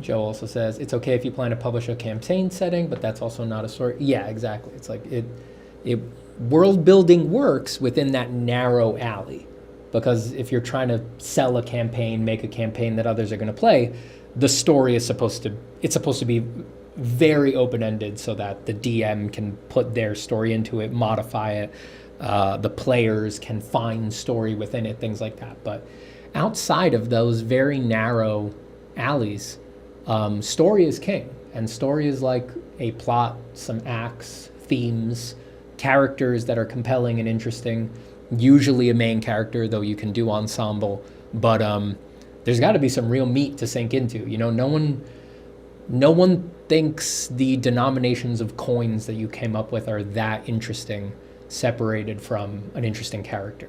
You know, no one cares about just the coins.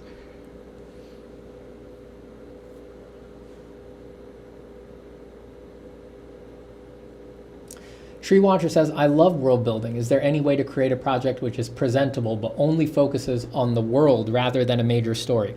Again, only in narrow alleys. So like if you want to be a concept artist for like what I'm doing here, a concept artist can present a whole portfolio of just designs that hit world building beats to an art director, and you can get a job off of that. But no audience, no broad audience is going to just look at this. You get what I'm saying?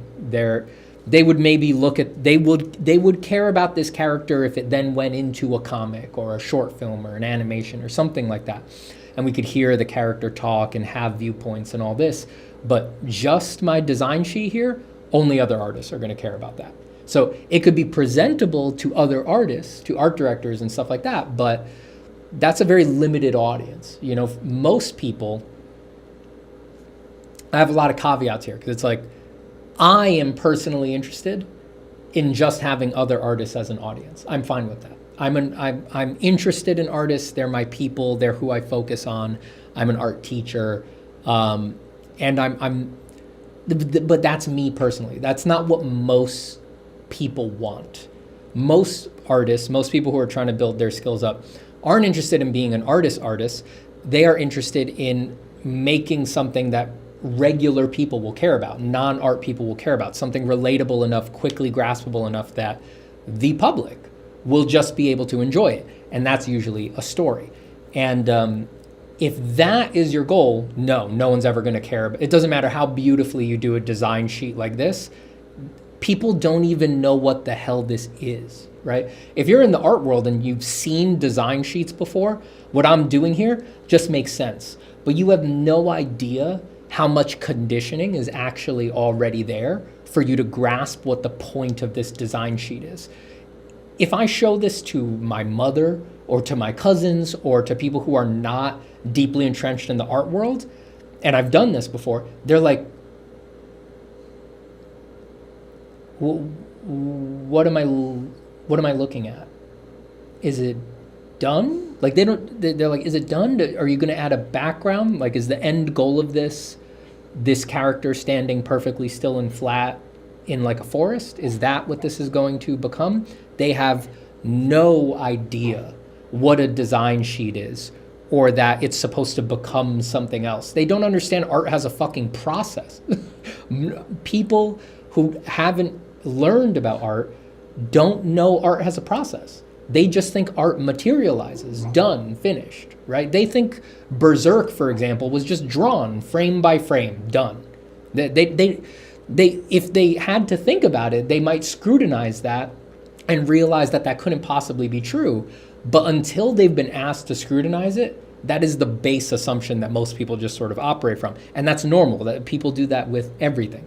So all of that to say, no, stuff like this is not, normal people will not connect with it. It will not work for them. It will work in narrow alleys. If you want it to connect with the public at large, it has to be a story. It has to be a story. It has to be just something that they are familiar with, a narrative, beginning to end, a book you can put in their hand, a movie that they know they're going to watch for 5 minutes, 10 minutes, 2 hours, a TV show. It's got to be that. It's got to be something like that.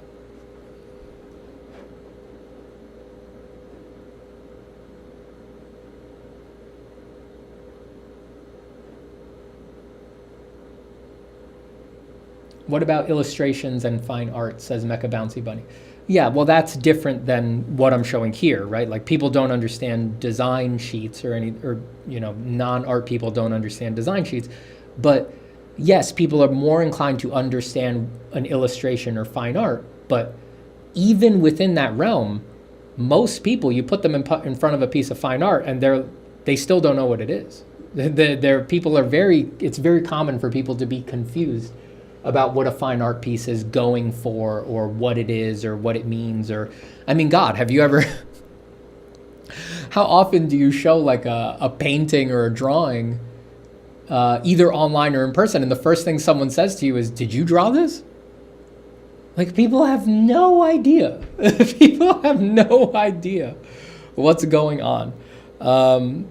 They just don't think about this stuff. I have been at events, I'm telling you, man, I have been at events where I'm in the room with people and I'm doing the drawing. I am pressing my pen against the paper in front of them. They are watching me put ink on the drawing. And the first thing they ask me is, did you draw this? People have no idea what the hell art is if they've never thought about it before. So yeah, again, it needs to be a story. If you want it to connect with the public, it needs to be a story.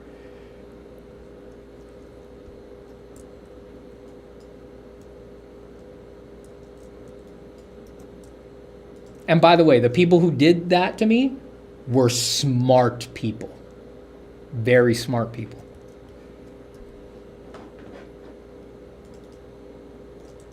So yeah, it's one thing if you want to present things to other artists. It's another thing completely if you want to have something that other people will connect, that non-artists will connect to.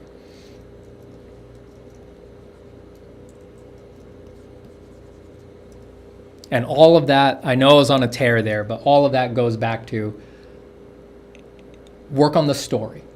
Don't focus so much on the world building. Work on the story.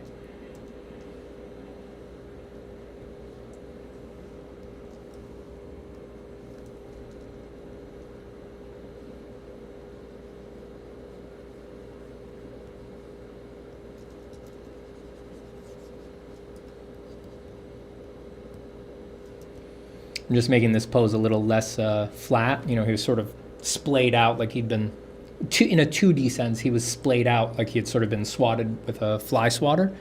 So I'm just rearranging the limbs so that some come towards us in space, some go back in space. We're not looking at him front on, we're sort of seeing him from a 3/4, just a little bit more interest to the drawing.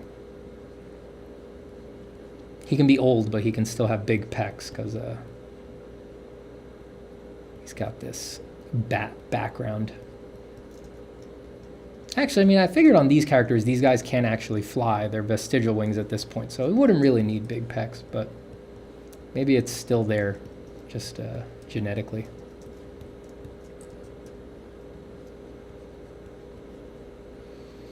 LVN says, don't focus so much on the drawing as well, actually. Yeah, I would agree with that as a generalization. Yeah, I mean, at a certain point for artists, it's just like, you want to draw beautifully because you love drawing beautifully, right? But there's only so much virtuosity the public needs to connect with something.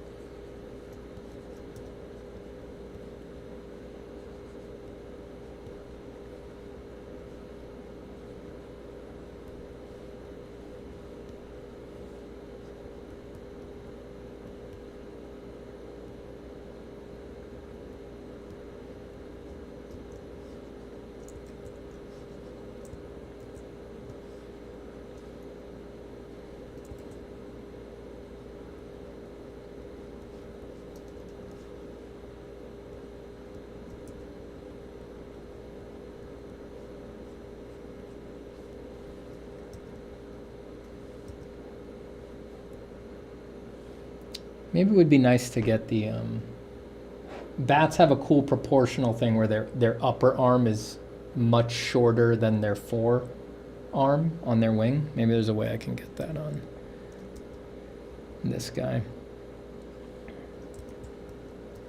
But if I'm gonna put the one behind his back, maybe that's something to go for on a different design. And that's not really that far off from what I do in my drawings usually anyway. I always like that proportion, so I guess I'm not really going for anything too interesting there.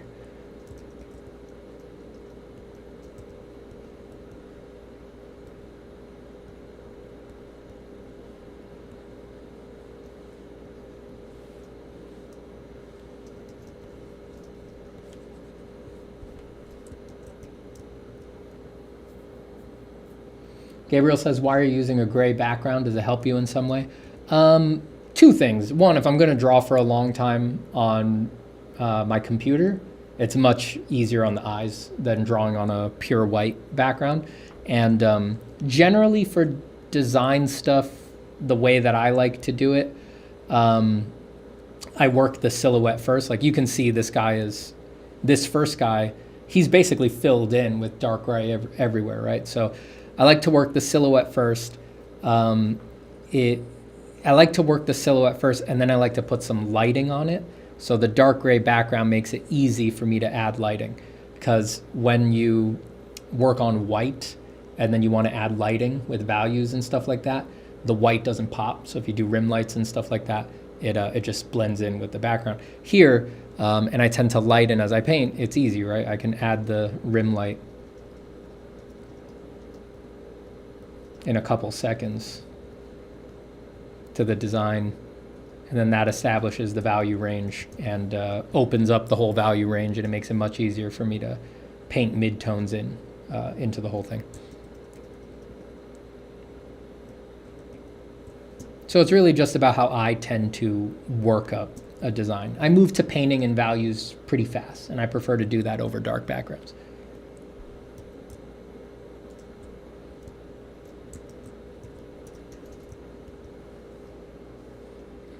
I can't deny, though, that for me, a big part of it is it being easier on the eyes for long periods of drawing. It's just a habit that I built because, you know, for a stream where I'll draw for 2 or 3 hours, not really that big of a deal. But it's a habit I built from working where that's more like 8-hour, 10-hour days. And over that long, day after day after day, the difference between a white background and a gray background is pretty significant on your eyes.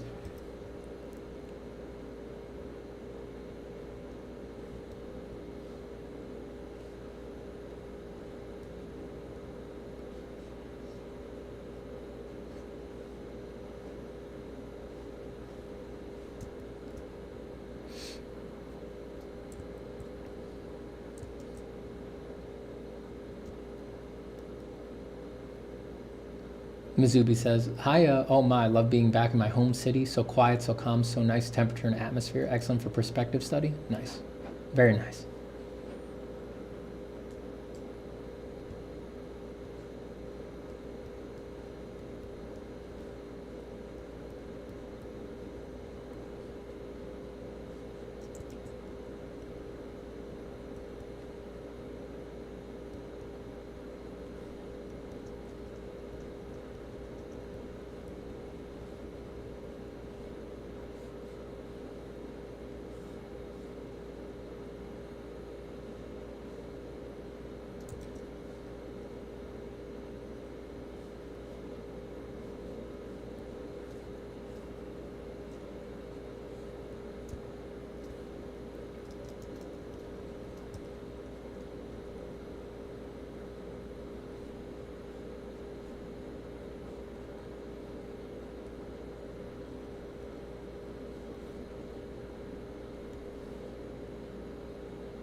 let the finger overlap the far leg way more.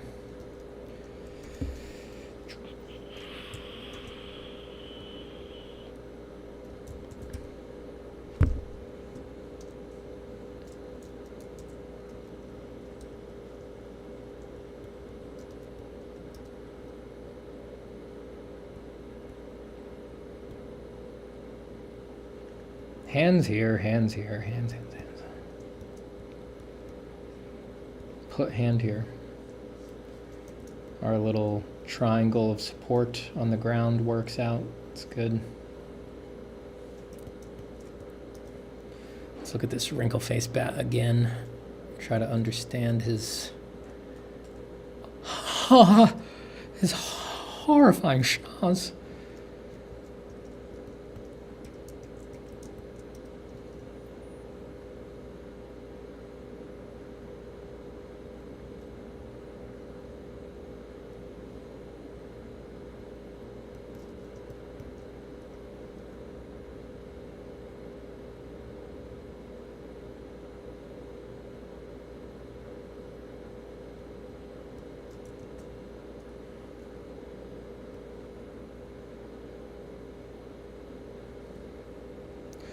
Do. Drawing sure is fun. Here we fucking go. I sure do love to draw. Draw in every day. Draw in every way. Thank you. Yes, I love to draw. Yes, I love to draw. Thank you, Cincinnati. You're so kind.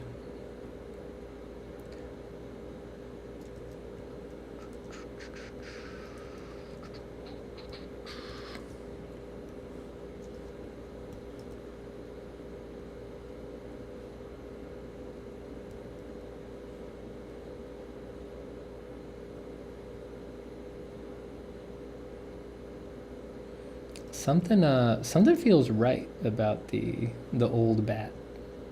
Just the bat motif, I don't know, for me works really well for a old codger.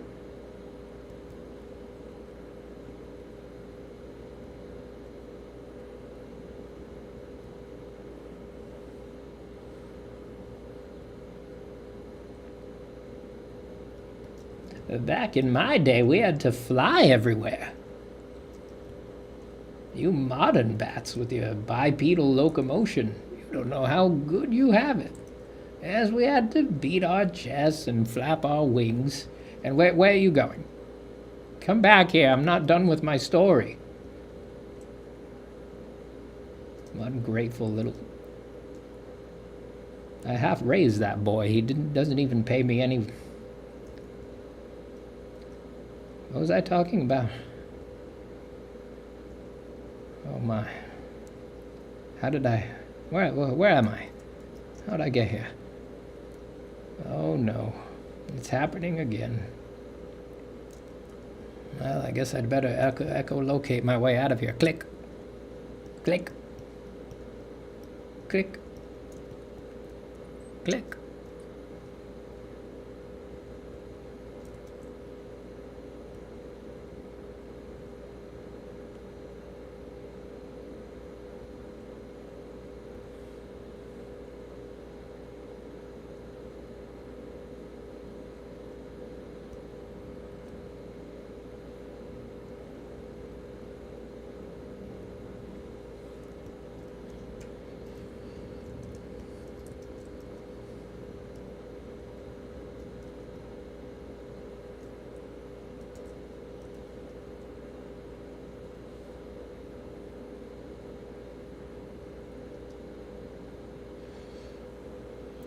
Reminds me of the singing bat guy in Elden Ring. That's a cool reference. I should go grab a screenshot of that, put it on the board later.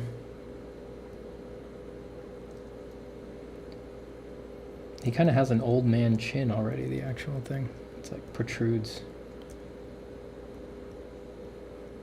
Protrudes like an aged chin. Oh, my aged chin.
I like him.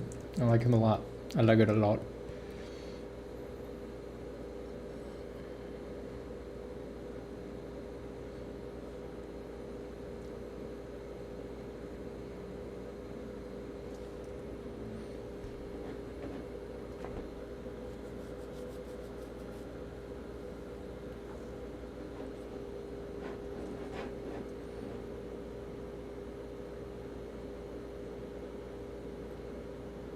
Hi, Emma.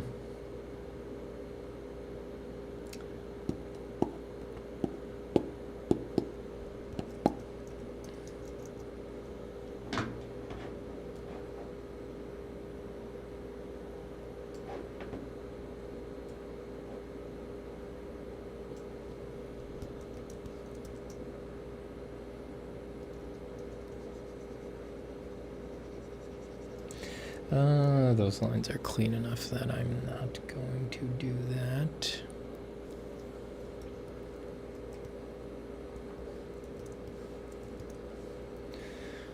Let me just quickly mask him out. Let's see what's going on with my wife here.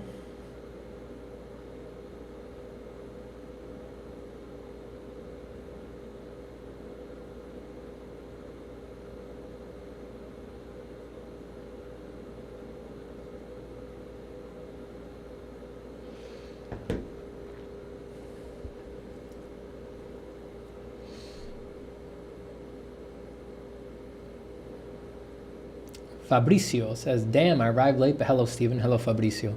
I've been watching your streams always while I draw. I'm pretty grateful to be making a living out of art. You inspire me a lot. That's awesome. I'm very glad that you are making your living off of art. It's a beautiful thing. Congratulations. And I'm happy to provide any company that I can.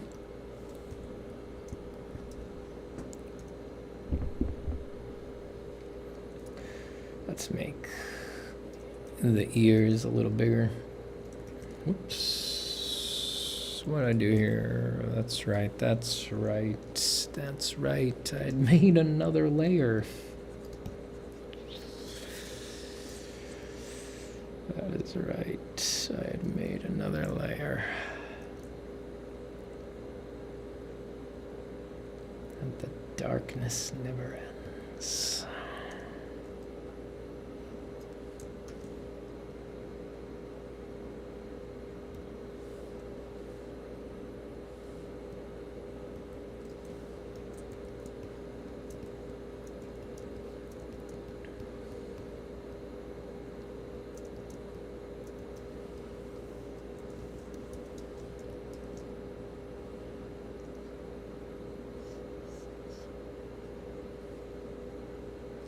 You could use this pose again and do a non-old man version that is just kind of stooped and does a regular bat walk down on its knuckles like this. The wings going back.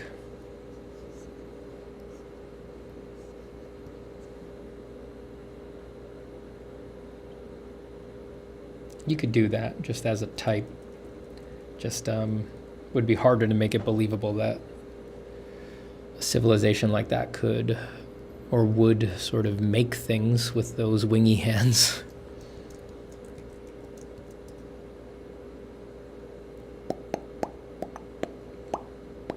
How was I doing? Right, masking this. Do you have particular tips for writing, or is it much the same as maintaining momentum with drawing? I'm not the best writer. I like writing a lot, but I just don't. I don't have a lot of like professional experience with it. I don't have a lot of experience with like, you know, putting it through the ringer, getting it edited, sort of implementing it into a final product, things like that. So I'm probably not the best person to ask for that. I would just say, you know, look for good advice, I guess, you know.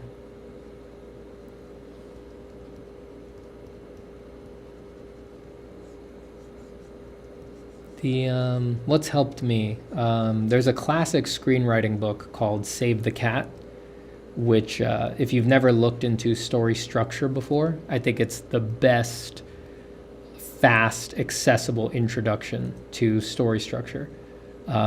It's not it's specifically a screenwriting book, but it applies to just about everything. Just be aware that it's not, story writing isn't actually that formulaic, right? It's just, that's just a convenient, fast book for getting some basic ideas that apply to most stories into your head. But that's not the whole answer. You know, there's much more to it than that.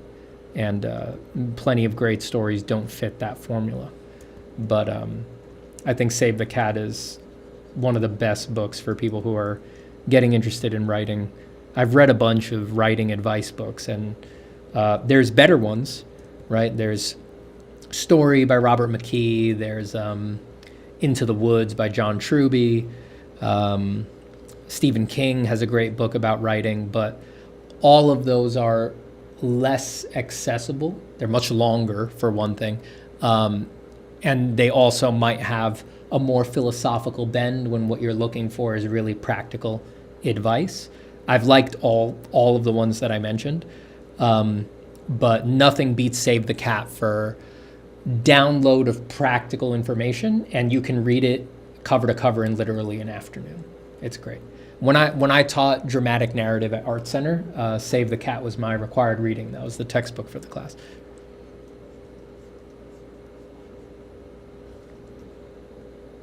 And in turn, when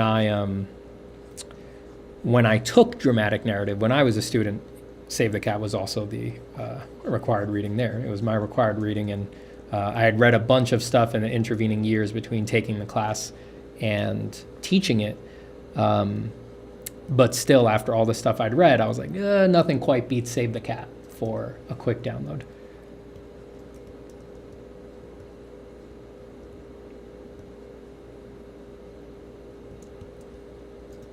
There's also a sequel to Save the Cat called Save the Cat Writes a Novel, but I haven't read that one, so I can't comment on it. I'm talking about the original about how to write a movie script.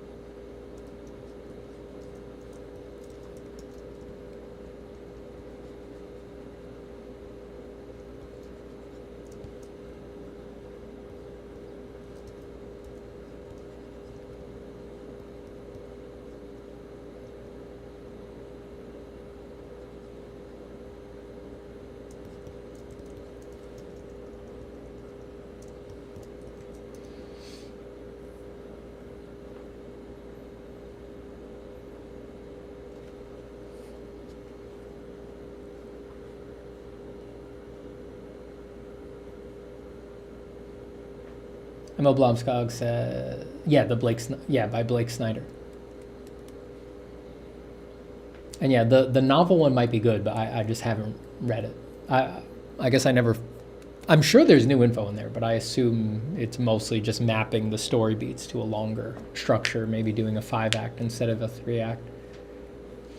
Hello, Stephen. Wanted to hear your opinions on using glaze for traditional and digital works. Are you currently using it? I have glazed work, yes, and I think you should probably use it. I think it's a good idea to use it. I did a round where I glazed a bunch of stuff. Where'd that folder go?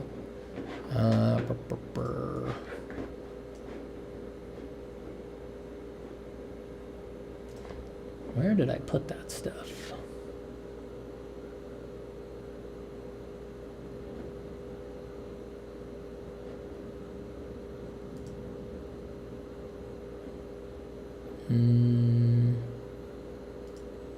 Where the hell did I put that? I'm very bad with keeping my stuff organized.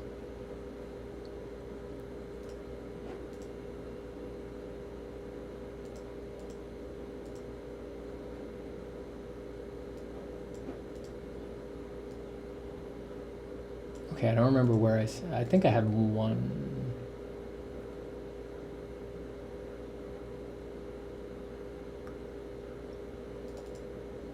I think this on my desktop is one.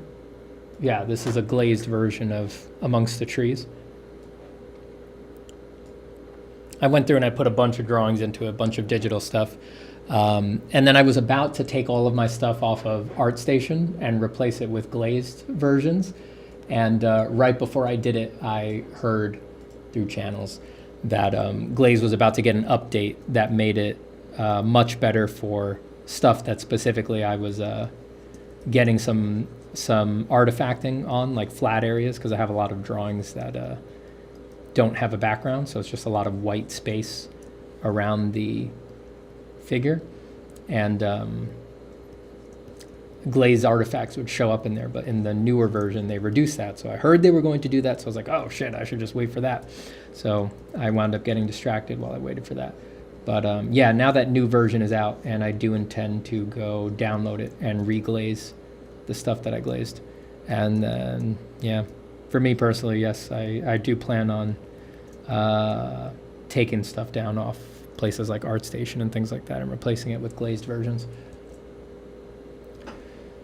Does Discord scrape for images people post on it too? I don't think so.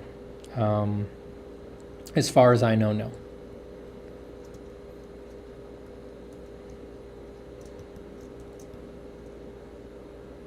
I think it would be a little off-brand for Discord to make a generative image tool, but in the world we live in, who knows?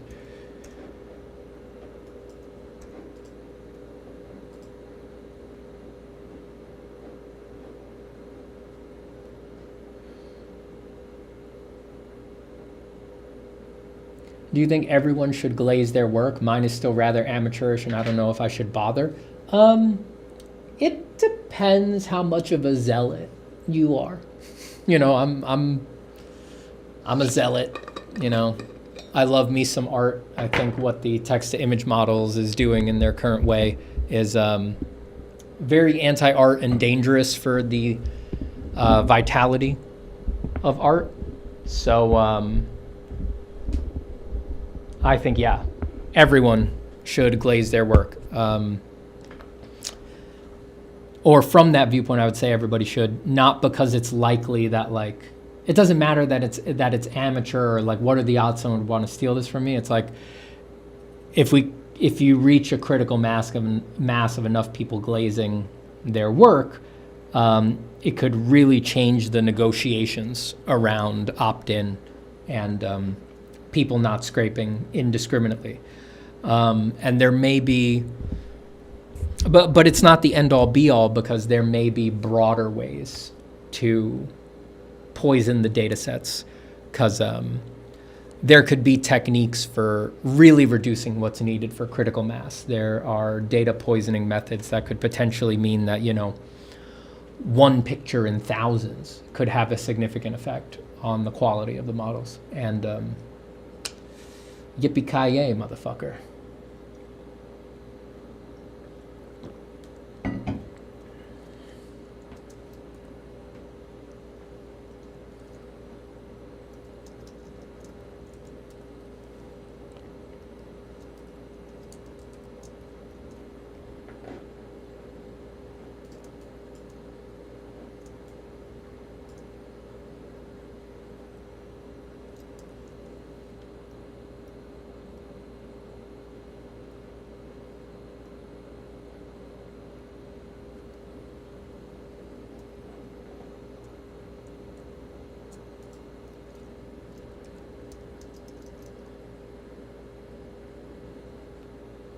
Can they scrape personal websites as well? Yes.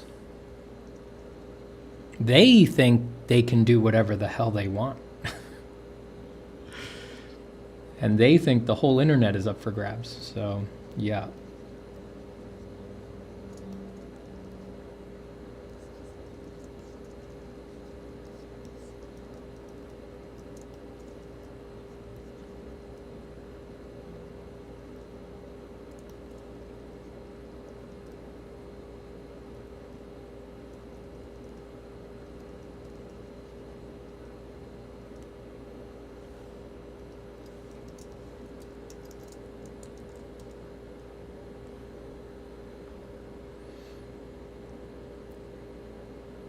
Hello, I'm an 18-year-old illustrator and want to do commissions to earn some money. Any tips on how to start, or if I should even do it at all?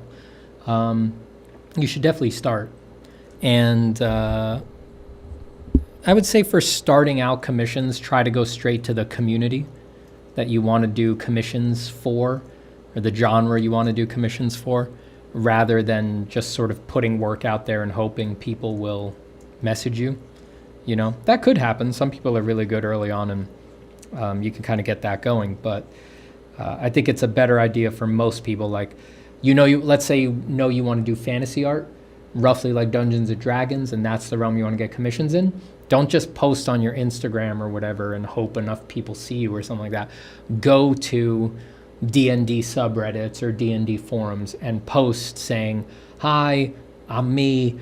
I want to do commissions for your D&D story. Here's what I charge. Hit me up." That usually is much more successful for people early on than just sort of shooting stuff out into the ether and hoping somebody latches on.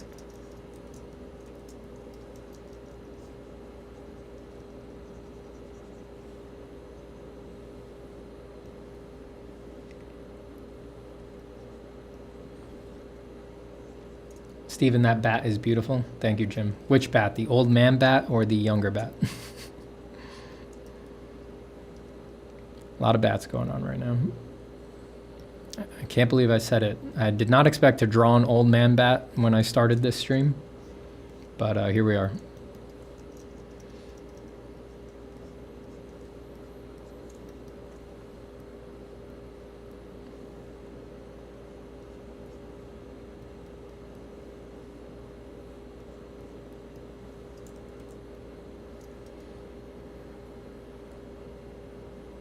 Steven Zapata didn't watch vids because I thought you might talk about AI and I can't handle it.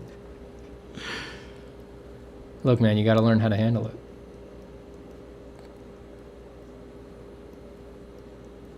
No, I get it. Look, you got to defend your mental health, all right? If you really can't handle it, you got to protect yourself. To which I must say, well, you know, when you feel better, I'll be here for you. I will be here for you. But yeah, don't, feel free to just cut me out of your life until AI is fixed. Don't you worry about it.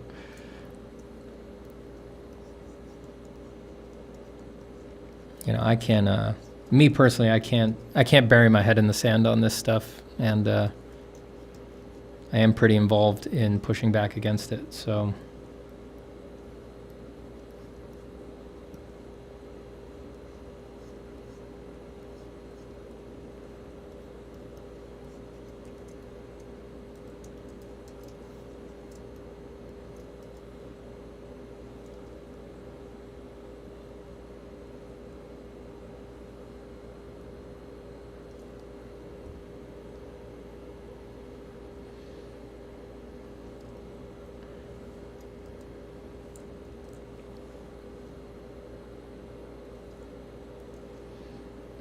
Old bat has got the cane pimp sword from Bloodborne. Nice.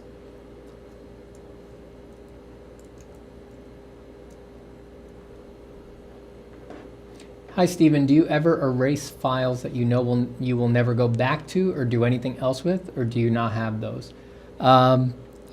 Generally, my drives are big enough that PSDs, like sketching PSDs, stuff that you haven't taken super far, they're actually not that big. You know, they're just a few megabytes usually. So I don't really delete them. I just keep them. They're all sort of stored like I just dump them all in one place. Like here's my Sketchbook 2023 folder. Right? So there's a bunch of stuff here that's not going to go anywhere else, but that's a bunch of files, right? But then there's just my Sketchbook file.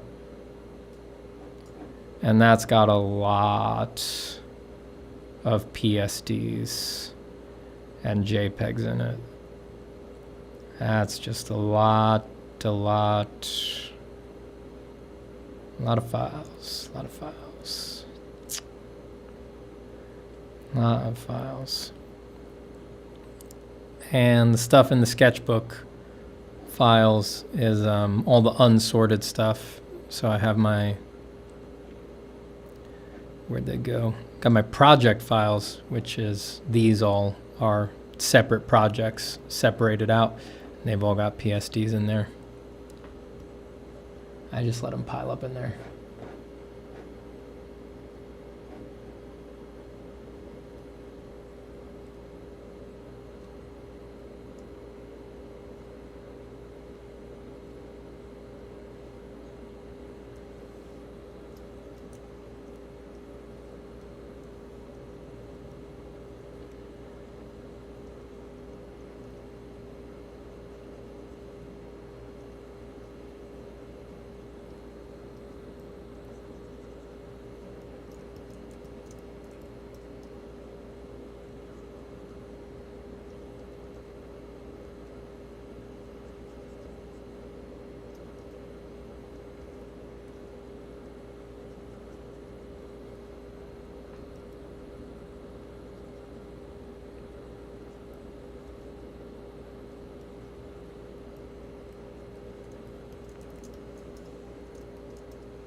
What the heck do bat feet look like? Here we go.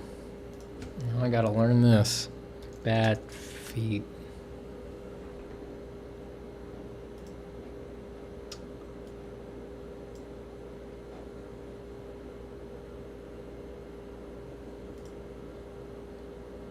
Oh God.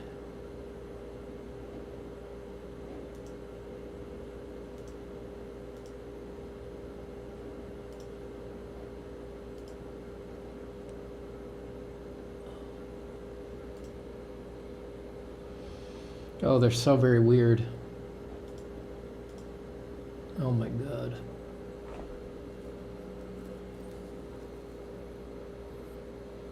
My poor pup must be very hungry.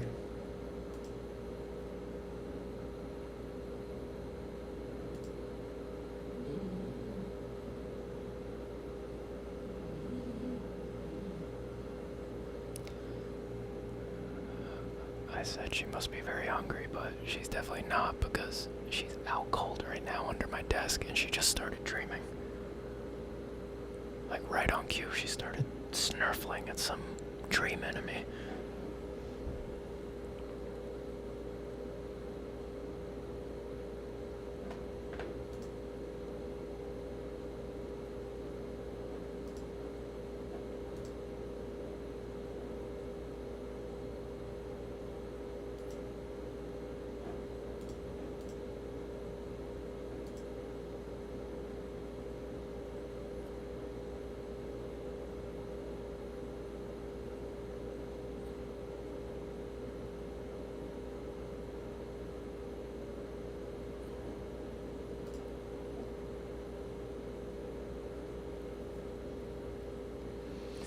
This has not been very useful. Oh, that's cool.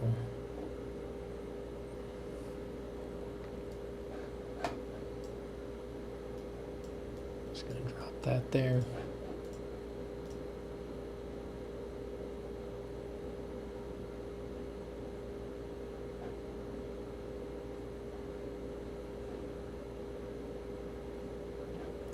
Weird.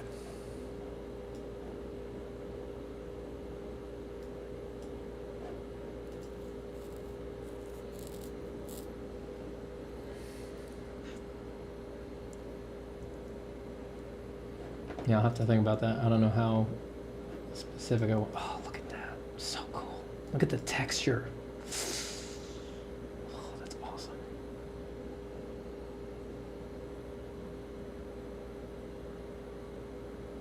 Oh, look at the little pad pushing out on the side. God, that's awesome. I love that. It's a really cool thing. It's a really cool thing, and that's what you've all got to learn.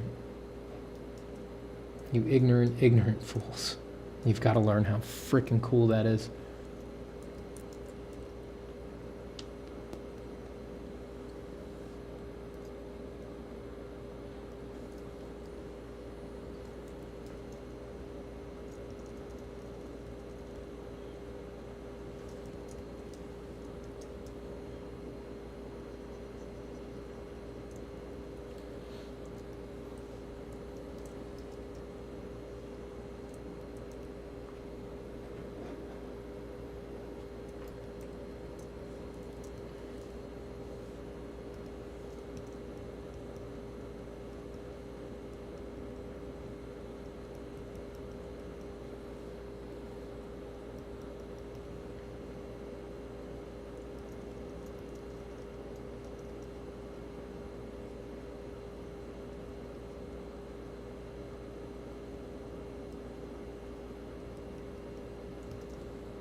Hey Steven, do you draw with a display tablet? I do right now, yes. Not always. For most of my life, I have not. I actually find non-display tablets more comfortable. They're more ergonomic. You can sort of sit straight up. Once you get used to them, the hand-eye coordination thing doesn't become as big of a problem once you get used to them.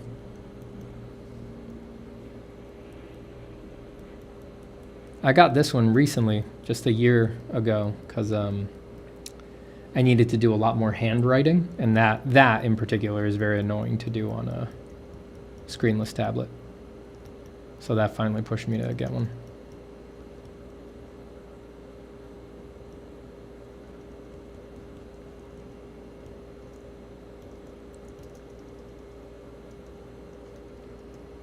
But if your only concerns are drawing, I think you can draw just as well with a screenless tablet once you've got enough practice.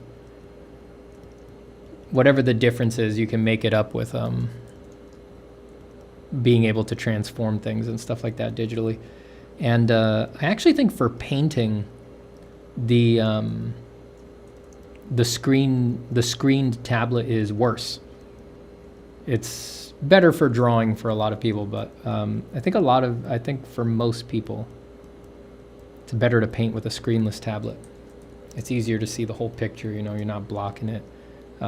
Makes it easier to do like big strokes with just little movements of your fingers, whereas it feels weird to, if I want to do big changes with little strokes on the screen tablet, I have to zoom out this far, right? And then it does it.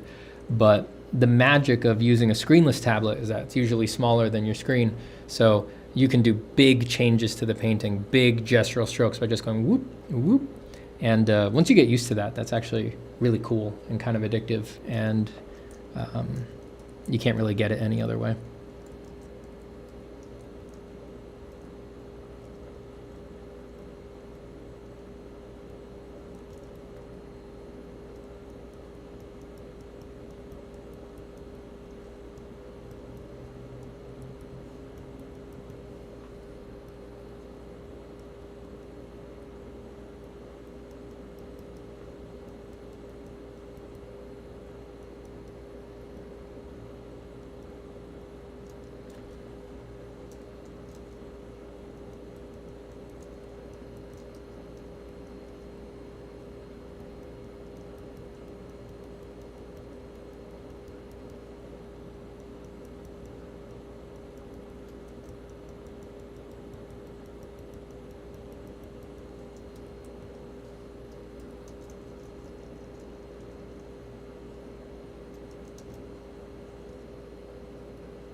I want to buy this Bat Geezer a coffee and hear about the old days. Me too.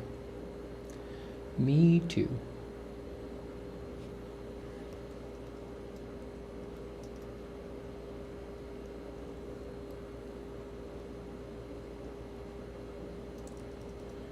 Actually, let's do...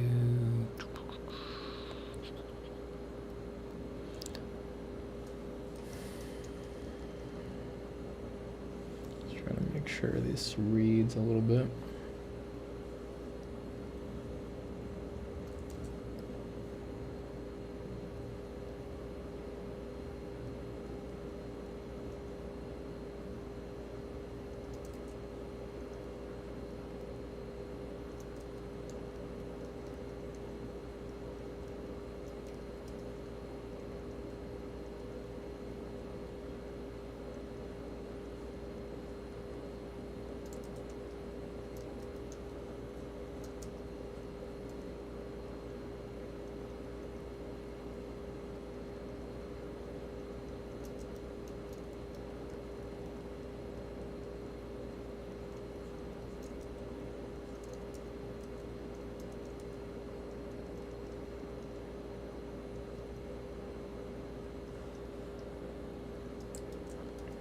Good night, Saman.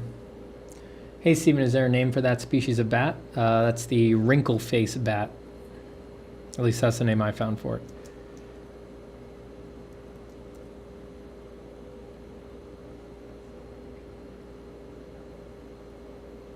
It's part of a group called the leaf-nosed bats, I believe. So if you want more like it, you might want to Google the leaf-nosed bats. Leaf-nosed bat? Leaf-nosed bat. Leaf-nosed bat, leaf-nosed bat, you're so pretty. Oh God, actually, no, you're not.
Mm-hmm.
Do I need to learn Photoshop, or are other drawing programs also okay? They are also okay. If you want to work on a collaborative team with other artists, so if you want to work at like a studio, where you guys would be, where you expect you would be sharing files a lot, you know, if you want to be like a staff concept artist on a video game or something like that, you probably will need to learn Photoshop in that context. Because Photoshop is still the industry standard. So if you want to be able to just open some other artist's file the way that it's exactly the way that they have it, Photoshop is really the only way to do that right now. Clip, Krita, Procreate, they can all open Photoshop files, but not completely. You have to like mess with them to get them to open. You know, they can't do certain kinds of layer groups, they can't do certain blending modes, they can't do layer styles. So when that happens on a team, it eventually goes to the lowest common denominator and everybody just winds up using Photoshop. But if you just want to be an artist on your own, if you just want to do your own thing, then you definitely do not need Photoshop. You can do all sorts of programs to draw and paint.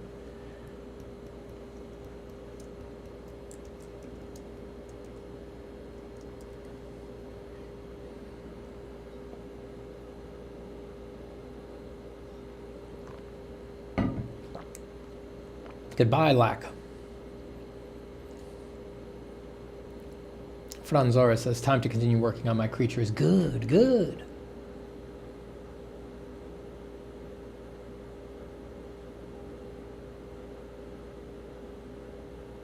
Oh, how'd I miss that? Time flies when you're having fun, I'll tell you what.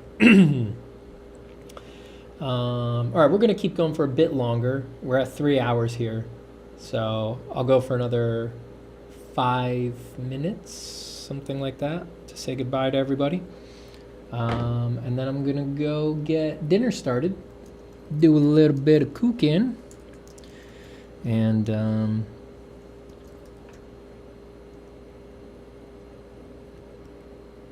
we'll be back at this sometime soon. So if you have any questions to wrap up, feel free to throw them in the chat.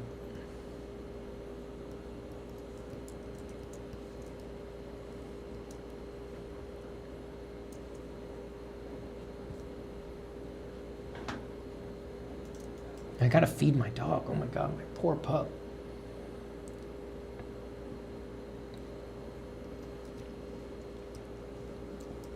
She wants to know where her food's at. It's way past her dinner time.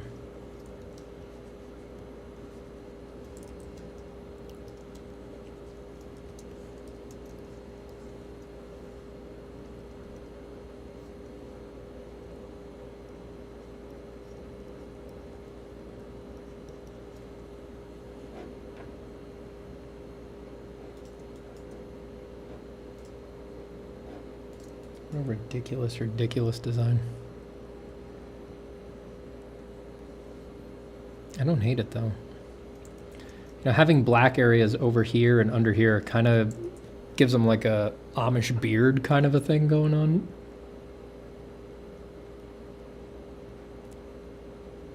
Am I thinking of the Amish? It might be. It's just, you guys must have seen it somewhere. I don't know what culture usually does it, but it's like some people will just grow out like, it was a very old-timey haircut too, but people do still do it. They'll just grow out the beard like from here down. You know, like where we would usually consider would be the part you would shave, the neck beard area. They'll just grow that, and that's where the beard grows from, and all this is clean shaven. It kind of, having that black shave down there kind of gives him that silhouette, that facial like graphic breakup.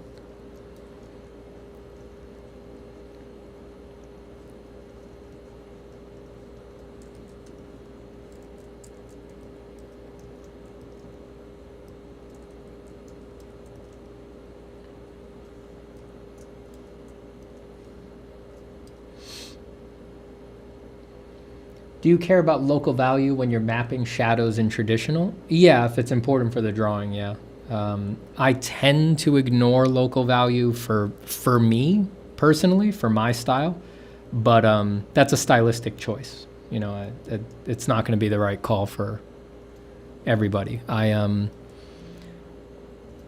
tend to render everything like it's a marble statue first, and then after I've sort of got the form going, then I will add local value variations. But a lot of people that would not jive with them. They would find that really crazy and sort of distracting. So I wouldn't recommend it for everybody. It's definitely much more typical to indicate the local values and then do the form.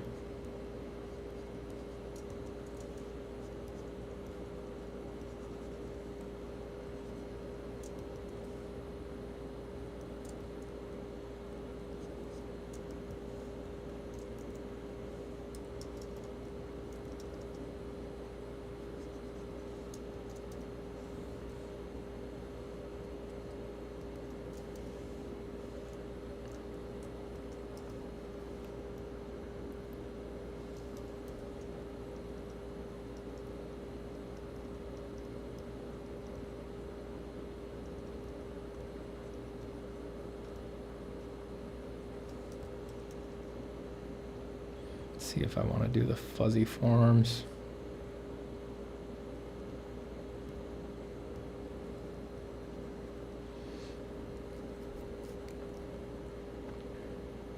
I should go to bed since it's like 12 a.m., but I'm having so much fun with this drawing. Oh, it's so hard to give up once you're having fun. It's very hard to put it down.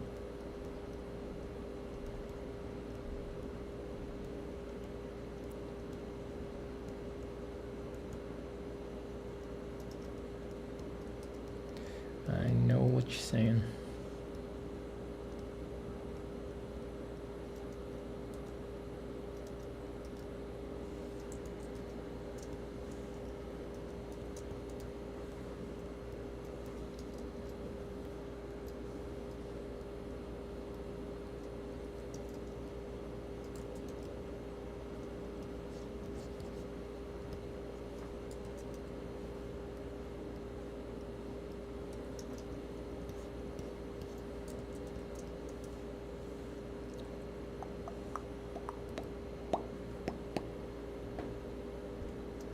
How do I know if I'm more of a fine artist or a commercial artist? What's the main difference?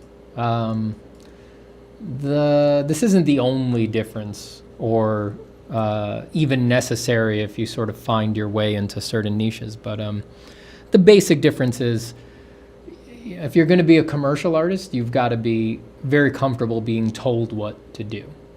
And a lot of people like being told what to do. They don't like having no guidance on what to draw and things like that. If that's the case with you, you might do well as a commercial artist. But fine artists don't have that. They need to be comfortable sort of manifesting the whole thing from the ground up, all on their own. Like believing in themselves, deciding what they're going to draw, finding a reason why that thing should need to exist. Why would anybody care about this? Marketing it, presenting it to people.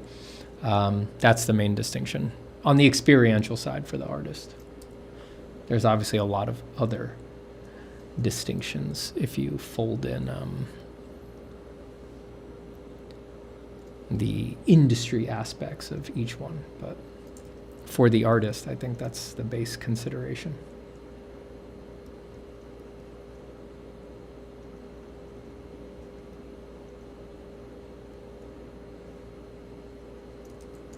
And like I said, there's plenty of commercial artists who don't get told what to do, and you can get that too if you angle your stuff right. And there's also plenty of fine artists who sort of have based the nature of their fine art off of sort of reacting to their audience and the wants of their audience and things like that.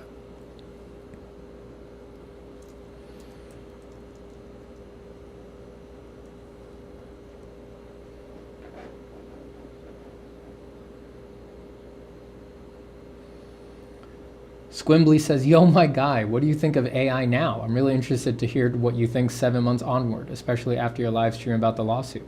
I think it's horseshit.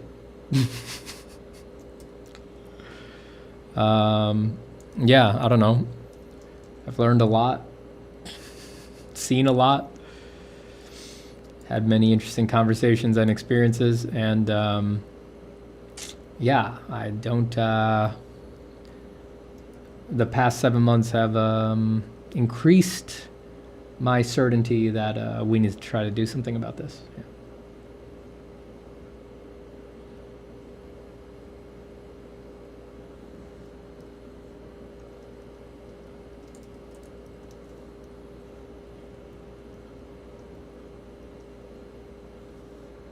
And that's all.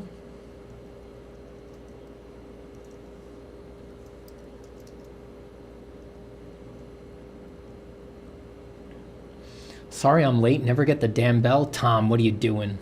Tom, I'm done forgiving you, Tom. It's just, it's a bit too much this time. It's a bit too much. You gotta get here on time, man. I don't know what to say to you anymore. I'm literally about to end the stream. Am I just supposed to keep going for 7 more hours? For you? I don't know what to say to you anymore, man. You're either gonna Tom, you're either gonna start taking this seriously or you're not. And at a certain point, it's not up to me, right? It's not up to me or what I can do or what I can say. If you really care about this, Tom Sabatello, you've got to get here on time. It's that simple. Everybody else is here on time. Everybody else is in the stream, they're chatting, they're liking the stream, they're subscribing, they're hitting the bell, and then also hitting the drop down to hit all notifications. They're talking in chat at an appropriate rate such that it's going to push the stream to people on YouTube recommendations. They're posting about me on the internet, they're sharing me on their stories, they're talking about me on threads, they're sharing about me on Facebook. Everybody is here on time, asses in the seats, sketchbooks out, drawings going, and you're just wandering in now. You're just walking in now. They're done. They're done with their drawing, and I'm done too. I'm done drawing now. It looks great. It's finished. What am I supposed to do? Start over for you, Tom? That's it. I wish we could have ended on a more positive note, but stream's over. All right, it's time for me to go make dinner. I don't know what to say. I really wish we could have ended on a more positive note, but that's just, thanks, Tom. Thanks.